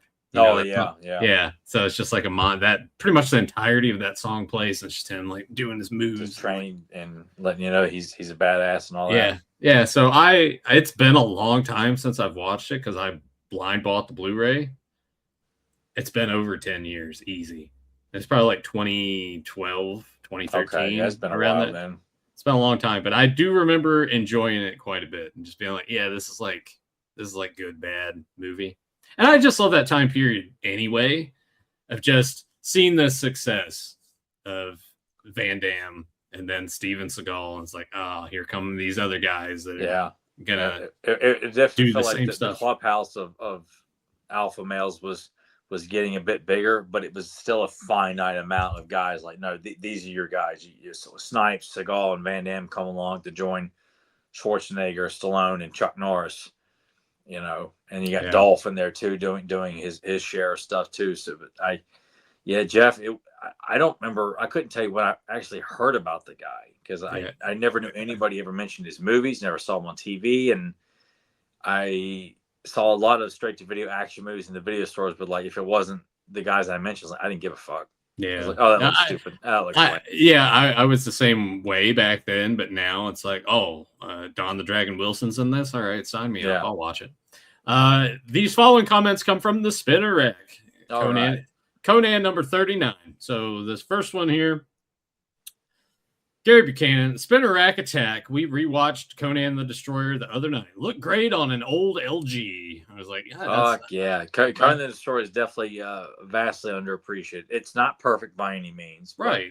It's still got a lot of merit, a lot of good stuff in it, a lot of great set designs, costumes, beautiful score by Basil. It's got some stuff that just is misplaced in it, but still fun. It's a fun movie. I fucking love it. Yeah, Casey Duncan. The big 3 coins. Wow. I was like, yeah. It's cool to see someone else was aware of those because I was like, well, I had no idea what they were, obviously, but it was cool that Casey knew what they were. Yeah. So the Hulk one looks sweet. I mean, they all look great, but if you go look them up on eBay, it's like, oh God. I'll do the comment first, and then I'll go to the actual message that I got. So the comment here, Jaime Mares, first time posting a comment on one of the videos. Love the Spinner Rack episodes. Tyler and Nathan are very knowledgeable and informative on whatever subject they pick. Also love the shooting the shit conversation at the end between Best Buy and El Santo talk. Sounds like Nathan's going to be learning some Espanol. Keep up the good work and more Spinner Rack episodes. So did also message me talking about El Santo. He's like, you just said Santo. You had to say El Santo. And I'm like, I understand that. But the way that they labeled it here in the States with the packaging is like Santo and Blue Demon. It's not El Santo and Blue Demon. I know that it's El Santo because I know El Santo because wrestling and stuff. But yeah, when Santo, I'm just saying is because that's the way that it would be titled for a vast majority of the movies over here. He's so supportive, Jaime. Like he's been such a strong advocate for our efforts. So, everybody you mentioned from Gary to Casey, Johnny Cock, like those guys have just I appreciate that they're so vocal on a regular basis, drawing by hand, Fedmon, like they leave a lot of positive feedback, man. So everybody it means a lot to hear these kinds of things, dude. Yeah. It's refreshing. It feels great. It's rewarding. Mm-hmm. If we could, I'd love to shake everyone's hands. Just say, man, thanks. Your help. You're making our day. Mm-hmm. You're taking time to listen to we're just having fun, and you're thankful and appreciative of it. So we can't do this without you guys letting us know that you enjoy what we're doing. So it means a lot, whether you're just saying thanks for what we did or you have a very specific thought you want to share. Like, everybody that's leaving comments, man, whether you're just now starting or you've been doing it for a while, man, I really wish we could all meet you in person. Just say, man, it really means a lot that you're taking time to do this. Yeah. And even those of you that just, you're not commenting every week, but those of you that do pop in and absolutely. Out. Yeah. And I think that seems to go, under the radar a lot with people who do stuff like, you may listen to us religiously every week and you're happy with what we have to say, or maybe you're not, but you're like, you know what? I'm entertained. I'll watch the next episode. That means a lot too. Mm-hmm. We don't have to have the comments to know that, you if you're listening to this and you don't comment, that's cool though. Yeah. I still appreciate that you're still taking the time to hear what we have to say this week. And hopefully whether you disagree or agree, you're still enjoying yourself. You're entertained. Mm-hmm. You're looking forward to the next episode, or you're going back and like, I'm going to go back and hear what they had to say about that one episode again, and that particular topic and all that. So it's I want to see how many people will get. It's like, I really want to watch Tyler rant about the movie again. I'm sure most people who are excited about it don't want to hear that again. They would much rather hear what everyone else is doing, and and also too because we don't do this enough either. Shouts out to all the ones that listen to just the audio versions that I put up there on the platforms on Spotify and Apple and everything. Thanks for just putting putting us on. And if you've never seen our faces, just come over to the YouTube channel and take a look at us. And hey, and subscribe too while you're there, just to do it. This is what Jaime messaged me personally. I maybe either the day of or the day after that this episode drops, the spinner rack that the spinner rack one dropped. Sent me 2 images. Bought issue 39 and then bought issue 61. Fuck yeah. Yeah, so issue 61 here is, and I'll put it up on the screen for those of you who want to see it. This is the Night of the Killer Moth. It's pretty badass looking cover. Tyler, I'm trying to remember which one that was. If I read that one or not, I can't remember right all. I'll send you the image of that while we have it here on the I've read screen. so many of them. Yeah. So I text that to you. It's like, yeah, that's a cool cover. Let's see here. I can't remember if I have written that. I think that's one I haven't read because I bounce around. I'll read arcs and I just kind of bounce around and I don't think I've read that one though. There's so many good ones, and there's if John Buscema or Ernie Chan's not doing the artwork, I'm like, I don't know if I want to sit here and top out this one. Yeah, but said bought these today. The second issue, the one I just sent you, came out the month I was born. Great episode today, and then said I finally commented on the YouTube page. Had to keep it short because I ramble on and got to save my material for other shows. I enjoyed the conversations about going to Best Buy to buy DVDs. Me and my friend used to do the same thing, and we also used to go to Walmart when it was open 24 hours. Missed those days myself. And it got me thinking because we were talking about going to Best Buy and all the aisles that they had. But yeah, it was just as exciting when we would go into Walmart and, they changed the modular setup. Yeah. So it's like, now there's new $10, $15 DVDs. Oh shit, let's go over to the because wasn't there like it's like 10, 15, and then I think they had a rack that was like $8 or something.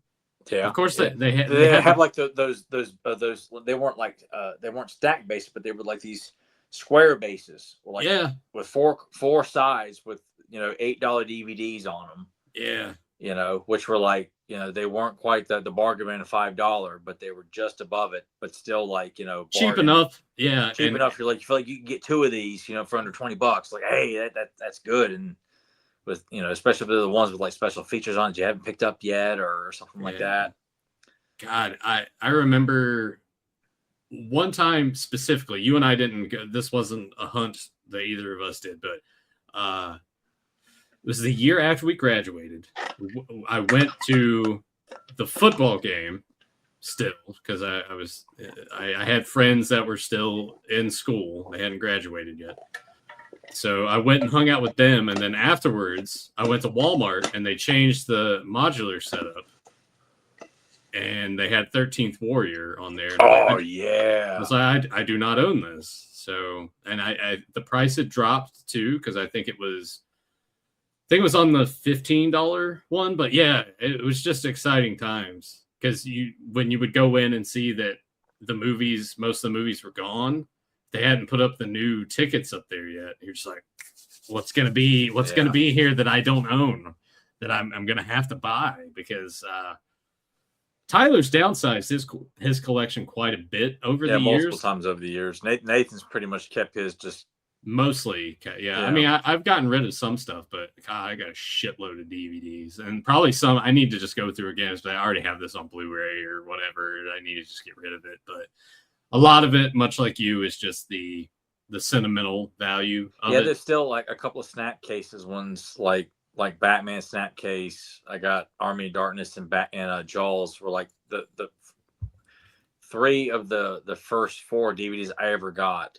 They were given to us for Christmas of, I think it was like of 2001 maybe. Yeah. And I'm like, I'll never watch these versions because I've got Batman and Jaws in 4K. I'm like, but there's something about the excitement of finally getting a DVD player and getting those movies. Yeah. I don't have the heart to like give those up. Vampires was the other one. I'm like, but I've gotten Vampires on Blu-ray and I need to get it on 4K. So I'm like, And I watched the shit out of that Vampires DVD because that's the way I introduced that movie to was that DVD I had gotten. And I didn't even have a DVD player yet. I just had to watch it on your compact computer. Yeah, I had a DVD drive on that computer. So yeah, pulling around that fucking, and the monitor wasn't even that big either. It was probably like a. So I had to sit like in the floor. just watch from a distance, like this fucking 15-inch computer monitor. Oh man, that's how we watched movies for a while, man. Yeah. So I remember specifically too going to Food City when they still had video rentals, and I went in there and rented fucking the House on Haunted Hill remake. Yeah, and I put that on. I think it was like midnight, 1 a.m. And there's like a couple of scenes in that movie that I was like, ugh, this is very unnerving. Especially when Sonya Blade like is walking around with her camcorder and she sees the ghost operating on someone and they all stop and look at her. Yeah. That still is like, yeah, that's so fucking effective. Like it has its moments where it just gets, kind of crazy and stuff like that, but it's still a very effective movie. Jeffrey Rush is wonderful in it. Famke Janssen's hot as fuck in it. Yeah, it's fun for what it is. It has rewatch. It's a much enjoyed, especially during that time frame when there's like, God, none of the shitty horror movies coming out left and right. A lot of remakes of like older. I mean, it's a remake, but it's still a very fun movie. Yeah, with a good cast in it.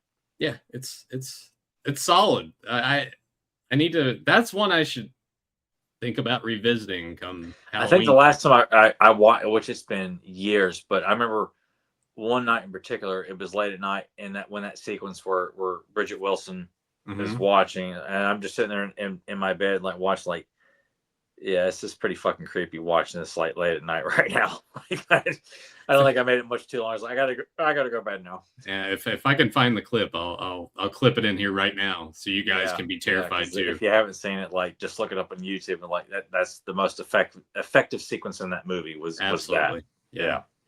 Well, that does it for the questions. Well, the comments, it's not the feedback that we've received thus far on both of those episodes. So, all right, I've been putting it off long enough. Let's talk about a cartoon that I watched. Speaking of stuff that people shit on for absolutely no reason, I watched Challenge of the GoBots. So I jumped in to go. It was random.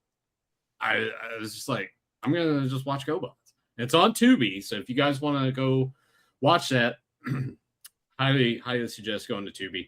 I'm curious about the episode order, like how they are presented on disc compared to what I watched on Tubi. But regardless, let me see where I left off because I watched a couple more episodes a little later last night. So let's see where I'm at on episode 24.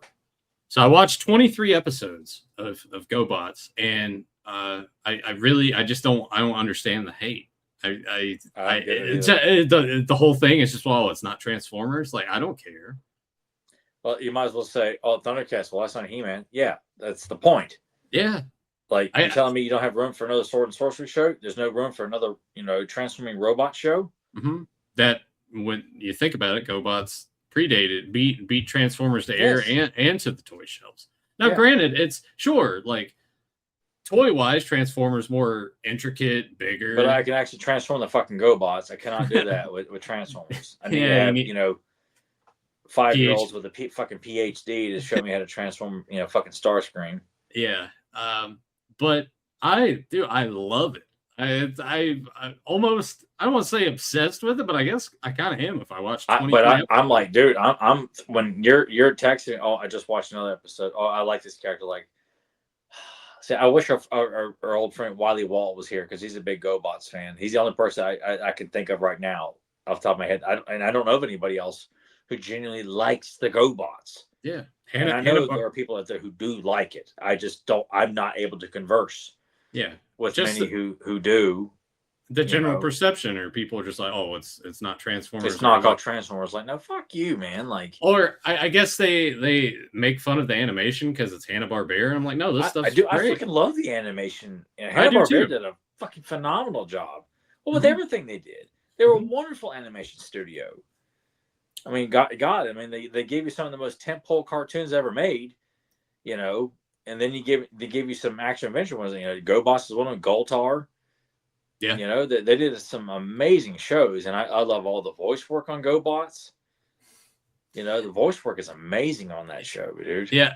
The first thing that immediately popped out to me when I started watching it, obviously, when you're talking about voice work, you hear Scooter talk, and I'm like, oh, Frank Welker's just going to use this voice in a couple of years and do Slimer. Yeah. And make that'll be probably more recognizable to most people. But Turbo and Scooter are my favorites of the Guardians because Leader One, man, like he hangs them out to dry a little too much for my liking. He's a little generic. So like I like, obviously, you know, Turbo. I'm drawn to those characters anyway that are more like, yeah, let's jump like in. the Raph character, the thing who wants to go fight. Let's just get in and kick some ass, you know, and yeah, you know, and that's always been Nathan's kind of like drawn to those that archetype, you know, hit first, ask questions later, you know, those kinds of characters. And the thing too, you're talking about archetypes. They could have easily with Scooter did the thing that they always do and make that character like an Orko or like a Snarf, and they don't do that. Like, no. Scooter wants to avoid fighting as much as possible, but Scooter very competent. It probably maybe even the smartest one of the Guardians, just based off of his capabilities that he can tap into all the various stuff. The hologram stuff is fantastic. My only real gripe about it is like I wish I could see more than just the core 3 Guardians and Renegades most episodes. Now, granted, you get some other characters that usher in sometimes, but I'm like, I kind of want to see more of those guys too. And it's just kind of more focused on those 6 characters. But I love Crasher. I love the fact that like Turbo and Crasher are pretty much like the same character on opposite ends. So I love when they interact with each other, and it's basically just them talking shit, and she's much the same way. I'm ready to fight. Let's do this. Why are we not fighting them? Psykill is fantastic. God, I love fucking Psykill. Man, he's such a great villain. Yeah, and just how that's why I get curious about like the order that they're in on Tubi. Yeah. Because you'll see, I'm trying to remember, Braxis. Yeah. So it's like, oh, he pops up and then I don't see him for a while, and then he'll show up for an episode. So I'm like, oh, was it inconsistent? Like when you're watching it on disc, are we bouncing around more? It's like, oh, we're on Earth for this one. Now we're on Gobatron. Now we're somewhere else. Now we're back on Earth. Did it always jump around like that? I didn't do enough research to see episode order. Can I assume you didn't watch the miniseries first? I guess that sort of, which it sets the story up. Like it sets up like how the Renegades are drawn to Earth to begin with, how the GoBots, you know, end up on Earth to begin with. I think it's a 3 or 4 part arc. And so I'm pretty sure into the actual series. Yeah, so it's a battle for Gobatron, Target Earth, Conquest of Earth, Earthbound, the Final Conflict. Yeah, that's it. Yeah. So it starts off with that, but then it goes. It's the thought that counts.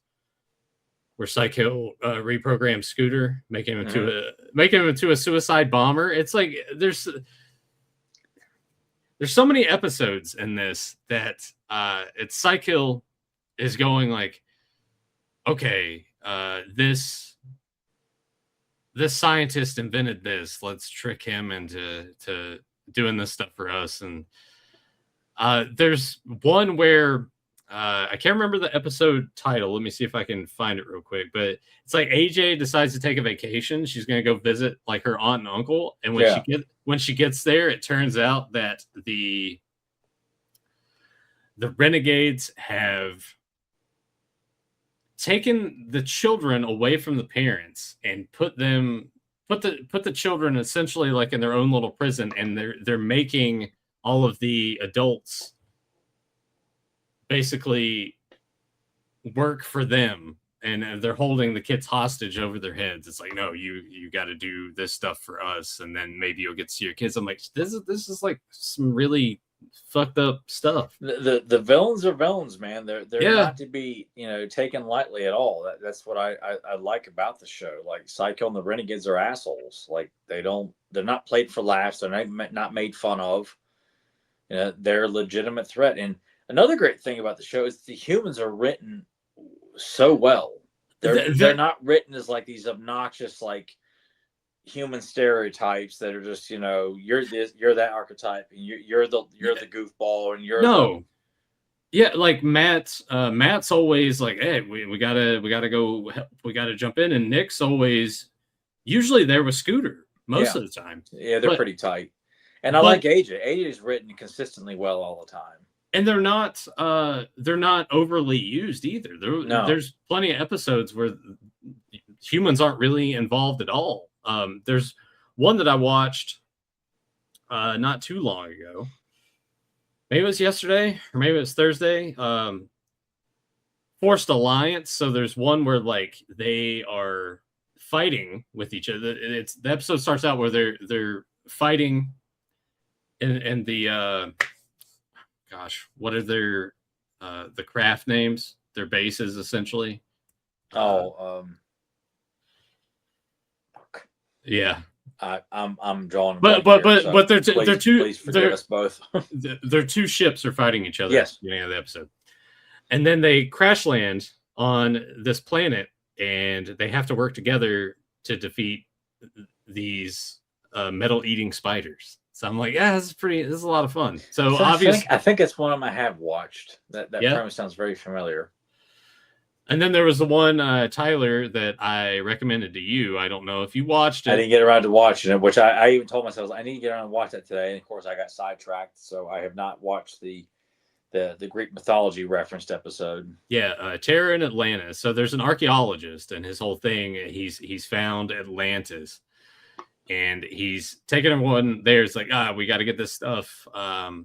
There's this amulet that they point out in the book, and he's like, this is all hogwash. And it turns out he was, of course, he's working with Psycho, and the amulet can only control one creature at a time, but it's basically all those mythological creatures that come out of the woodwork. Psycho gets a hold of the amulet, and the guy's like, you can't control all, you can only control one at a time, but it's like they all show up at the end, and the designs of those are really fucking cool. One it's coming up. It's actually the next episode I'm going to watch. Scooter Enhanced. Scooter trades in his holographic powers for a powerful new blaster and learns that power isn't all it's cracked up to be. So I'm really curious. That's got a good premise to it. Yeah. So that's going to be a lot of fun. Invasion from the 21st level. It's a 2-parter. So essentially, Braxis is there, and Psykill. They're wanting to find a creature that can help destroy the Guardians. And Braxis is like, all right, well, we can take a look at these. It's like, here's a first level thing, and the showman's like puny. He's like, that's not going to work. And he's like, all right, well, a few clicks up, here's what level 5 looks like. This looks like a worthy thing. And Psycho's like, no, fuck that. 21st level. And it ends up opening this portal. So it's like these robotic bugs, and they're led by their queen. And essentially she just starts wrecking shop. And once again, it's Renegades, Guardians sort of kind of having to team up a little bit to get rid of her. Have you watched the one Pacific Overtures? So this is Psykill. It's like, I want to have a peace conference. Let's make peace with the Guardians, and basically, God. So he's like, all right, yeah, let's do this. And Leader 1 is saying, all right, we'll give him a shot. And Turbo the whole time is like, this is wrong. So Turbo's starting to see some stuff, but it's kind of going against him in the way that Leader 1's seeing him. It's like, it seems like Turbo 1's fucking everything up. And he's like, what are you doing? And he's like, they're messing shit up. And then it turns out it's like, obviously he was right. And Leader 1's like, oh, I'm sorry that I was such a shithead to you. I'm like, yeah, you should be. Leader 1, what kind of leader are you? Genius and Son. So once again, this is another scientist. He's got this invention. He's like, I'm gonna prove to everyone that I'm the best. So it's like he's already got that villainous side to him. Anyway, his son is also kind of equally as inventive as he is. Like, oh look, Dad, look what I made! And it's like this like hover ball that can do stuff, and it gets in front of his dad's Ray, and of course the dad yells at the kid. Psycho's like, all right, come work for us, and the kid is like, where's my dad? So he's like, the kid's kind of being stupid, and they're like, no kid, you got to stay here, we're gonna go take care of this, and the kid keeps meddling things up a little bit, but kind of makes his dad rethink things at the end. But even like episodes like that where I'm watching, I'm like, yeah, this isn't the best one that I've watched, but there's still But it's so not many... like you're like, oh god, well this is a dud on arrival. Yeah, you brought it up when I was texting you about it. It's like it's just such a comforting show. It is a very comforting show. Yeah, it's just like something you could just sit there and binge watch it for several hours and just be perfectly at ease with whatever adventure it is. Doesn't matter. It's just something you're like, yeah, I'm good. I'm good with GoBots for the next 4 hours. Yeah. So that's just a little tiny taste. Have you been on TeePublic to look for any T-shirts? No, I have too many shirts. I haven't done that yet. I might. I will dabble in the vintage line at some point. I did, and you and I talked about this. So with Crasher, with how the rights have been and the designs, because obviously like Bandai owns those designs. So when Hasbro bought Tonka, they weren't able to carry all that stuff over. So Crasher did get sort of reimagined in the Transformer line. I picked that up on Amazon for $25. And then there's like KFC Toys, I think is the name of the company. Anyway, on Big Bad Toy Store, he's named Toe Cutter. You can find him on there. It's sort of like just a stylized version of Psycho that I think looks pretty fucking cool. Yeah. And like, I think a good part of him, especially like the lower bit of him, is all die cast.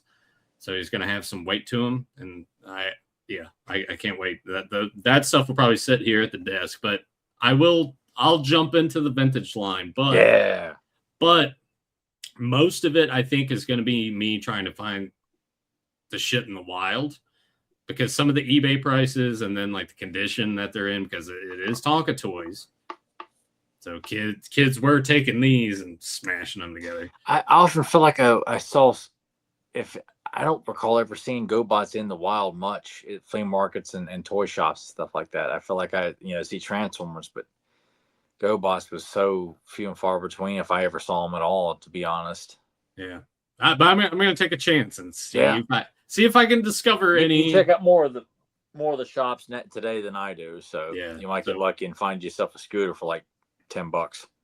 Hopefully cheaper. I would like to see it if it's just like people don't care. Yeah, it's a little knockoff. Yeah, it's a knockoff Transformer, right? Yeah, it's like it's not a Transformer. If it was, I'd charge more money. This is just a knockoff. Don't worry about it. $2. That's what I'm hoping for. I doubt it. Well, yeah, when you get scratched for $1 at a yard sale, that's the kind of luck you have. So yeah, no, that was a consignment shop. Oh yeah, for $1. Yeah, the most expensive Teenage Mutant Ninja Turtle figure. I found it for $1. Out in the wild like 10 years ago. Yeah. So I think I might do all right with GoBots. Yeah. We'll see. Nathan tends to have a better record with stuff like that than I do. But I'm kind of in the mentality that if I'm going to start doing it, it's going to be like, Pokemon. I got to get them all. Got to get them all. Because with the size and the scale, that is something you can easily make. Oh, yeah. A display. Yeah, that's what's so good about these. They don't take up a ton of space. No. And you can put them in a very confined space and really just pack that out with all your Renegades and your Guardians. And then you got to collect the Rock Lords. Which, that movie, I guess I'm going to have to just try to find it somewhere. It used to be on YouTube, and then they got pulled. So I bought there was bootleg, a bootleg copy. Yeah. So and it works. It plays good. So yeah, it's I'll find a way to sneak that in there. But yeah, I've been digging a it. Movie poster too of a battle, a challenge to the GoBots. I know the Rock Lords. Like I've seen it. I've seen that. Yeah, and then there's also like another poster, GoBot poster. But I'm also looking too because I'm like, oh, there's a couple golden books. They had like 5 magazines that came out, and I'm like, that's not a lot. So no, and I know. I think I have one of the storybooks, one of the Challenge of the GoBot storybooks. I'm pretty sure I had. Yeah.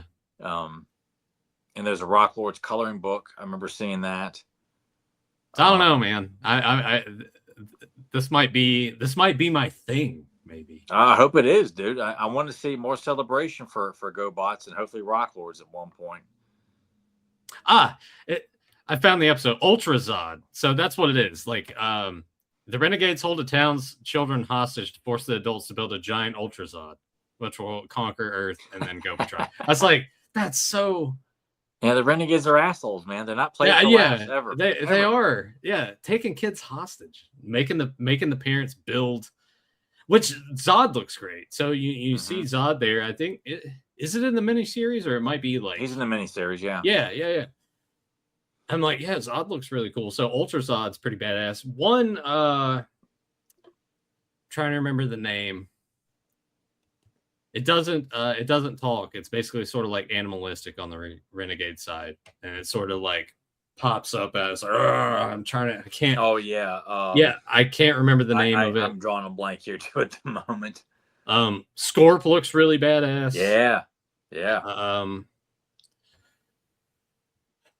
Let me because I've already went Vamp on and Pincher are two of the others that always come on, and Fighter and I haven't seen Vamp yet, but I've seen Pincher a couple times. Like I got it saved on my phone. Like look at that. Yeah.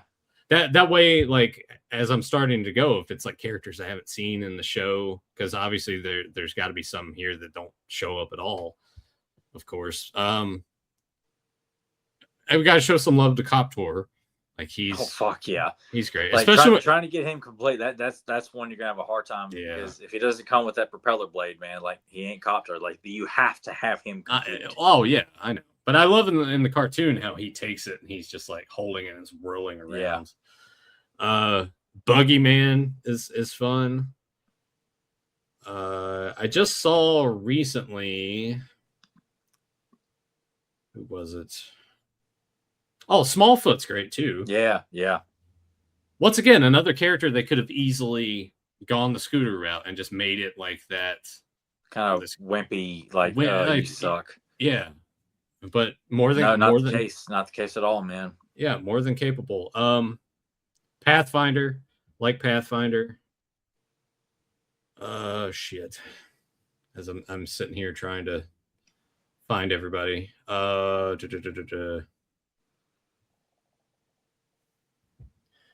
And I love the opening to GoBots too. The GoBots. Yeah, it does kind of get. It's a good intro. Yeah, Screwhead's great. Yeah. Shit. Who was? I don't know. There's a couple more characters. Heat Seeker. Heat Seeker's cool. Which for some reason I was thinking. Maybe I was just not hearing it right, or maybe because I put, since I'm watching at work and it's loud, I put subtitles on. Yeah. Just so I make sure I'm not missing anything. But I seem to recall, like in one of the earlier episodes, Heat Seeker actually had the color scheme of someone else. And I'm trying to think of who it was. I'm not going to mess around with it too. Maybe it was Blaster. Because Blaster is like green and orange. When I saw Blaster, I'm like, I feel like I've seen the color scheme on Heat Seeker earlier on in the show. So maybe I was just imagining it. But Blaster's cool. I'd like to get. I mean, I'm going to try to get them all, I guess. We'll see how that goes. We'll see how that goes. There was a Wendy's tie-in with GoBots too, if I remember. Yeah, there is. I don't have those saved particularly, but I was looking at all of them that were released. Yeah, I think there were like five of them. Yeah, that were Wendy's toys. So I'm so glad you're buying into it, man. And it's just maybe it's because of the perception that other people have about it. They look down on it because it's not Transformers, and I think that's what I love the most about it. It's not Transformers. Yeah, I wouldn't want it to be. I think the quality's right there with it. Yeah, I mean, I do too. It's a well-made show from every aspect, and the toys look amazing. Like, I don't understand why people just they just shove the plate like, like. Yeah, I don't understand it though, because it's like GoBots were cheaper on the shelf, and apparently like way better made too. Because very durable. Yeah, I've seen stuff where it's like, I could throw my fucking GoBot down some stairs and it'd be fine. I tried Transformers. They're fucking fragile. Yeah, they're fucking ever transform. So you get, wait, hang on a second. Let me 10 minutes here before I can have my big battle here. Yeah. Not the case with the GoBots. Yeah. All right. I'll leave my GoBot discussion for that. I'll keep everyone updated as I'm going. If you start to see anything in the room start to change, much like the GoBots do, you'll notice it. But I'm kind of I haven't felt the urge with most of this other stuff, because a lot of it's like, you get the figures, but with GoBots, I guess maybe just because there's not a lot of that stuff either, it's like, maybe I will get these golden books. Maybe I'll find. Yeah, because it's not like this vast array of merchandise. The line lasted a good while. Yeah, it's like 3-4 years. Yeah. Yeah, for considering a lot of these toy lines, a lot of the memorable ones just got one. Mm-hmm. Maybe a second wave of figures, but that's it. Yeah. So I think all in all, I think it was a pretty damn. And plus, they had a theatrical release movie. Of course, all of them bombed. Yeah. They don't make money, but for whatever, if you got a full length feature in theaters, like, to me, that says you had arrived. Mm. Yeah. I don't know. Leave a comment down below. Let me know your thoughts on GoBots. Are you one of the people that you just push it away? It's like, no, this sucks. I mean, I hate that for you. I wish you could feel how I feel, how Tyler feels about it, because I feel like, why limit yourself? Why not have more transforming robots? Why not, envision Leader One and Optimus Prime, teaming up to take on the Decepticons and the Renegades, or something like that. Just like He-Man teaming up with Lion-O. Like, it's just, why would you not want to feel like, no, it's only the only one, and that's it. Like, I guess there was a comic book that came out in 2018 that was like do you know if it was, I don't know too much about it. I just had heard about it, but I've never had a chance to look at it or anything like that. Maybe that's something I'll track down too, just to give it a read after I've finished watching the series. Hopefully it treats the source material with respect, not just is always trying to keep the Transformers on the high level, and we're going to shit on the GoBots because it's funny and it's a joke. I mean, I'm hoping, much like they did with Crasher, I would like to see these characters reimagined in a way that kind of keeps the aesthetic to them. But if you're not writing Crasher is the biggest ass next to Psycho, one of the biggest assholes of the Renegades, like, don't bother. Yeah. No, I'm just saying, like, figure wise, like figure. Yeah. Well, that figure was amazing. So I'd love to think that they're going to do like Psycho and Copter at least. I hope they can do something and make it in a way that it's like, you can kind of. It's still kind of there, obviously. It blends with the Transformers, but it's enough of a nod to like, okay, that's definitely that's a Renegade. Yeah, I would like to see some more of that. But that's my GoBot talk. That's probably, honestly, this might be a thing I'm going to be talking about on the show and the end segments here after the feedback for the next, for the foreseeable future. Maybe keep you updated on episodes I've enjoyed. Keep you updated on any of the merchandise I may have purchased. Yeah, like, oh fuck it, I went and bought a complete Sidekill on eBay. That's where I got mine. Yeah, that's what drove me to just like, for now I'm just gonna get this reimagined thing on Big Bad, because I'm like, for the price that I'm paying for this is essentially what I would be paying for this for a fucking 3-inch. I just feel like I got mine. I don't know if it was like 5, 6, 7 years ago. I can't remember, but I mean, I think I paid like around $50 for him and Coptor both, like individually. Together? Oh, you know, not definitely not together. Like getting Coptor with his propeller. Like, I was going to have to pay around $50 for that. Yeah. So we'll see how that goes. This is, I think, it's going to be my new thing.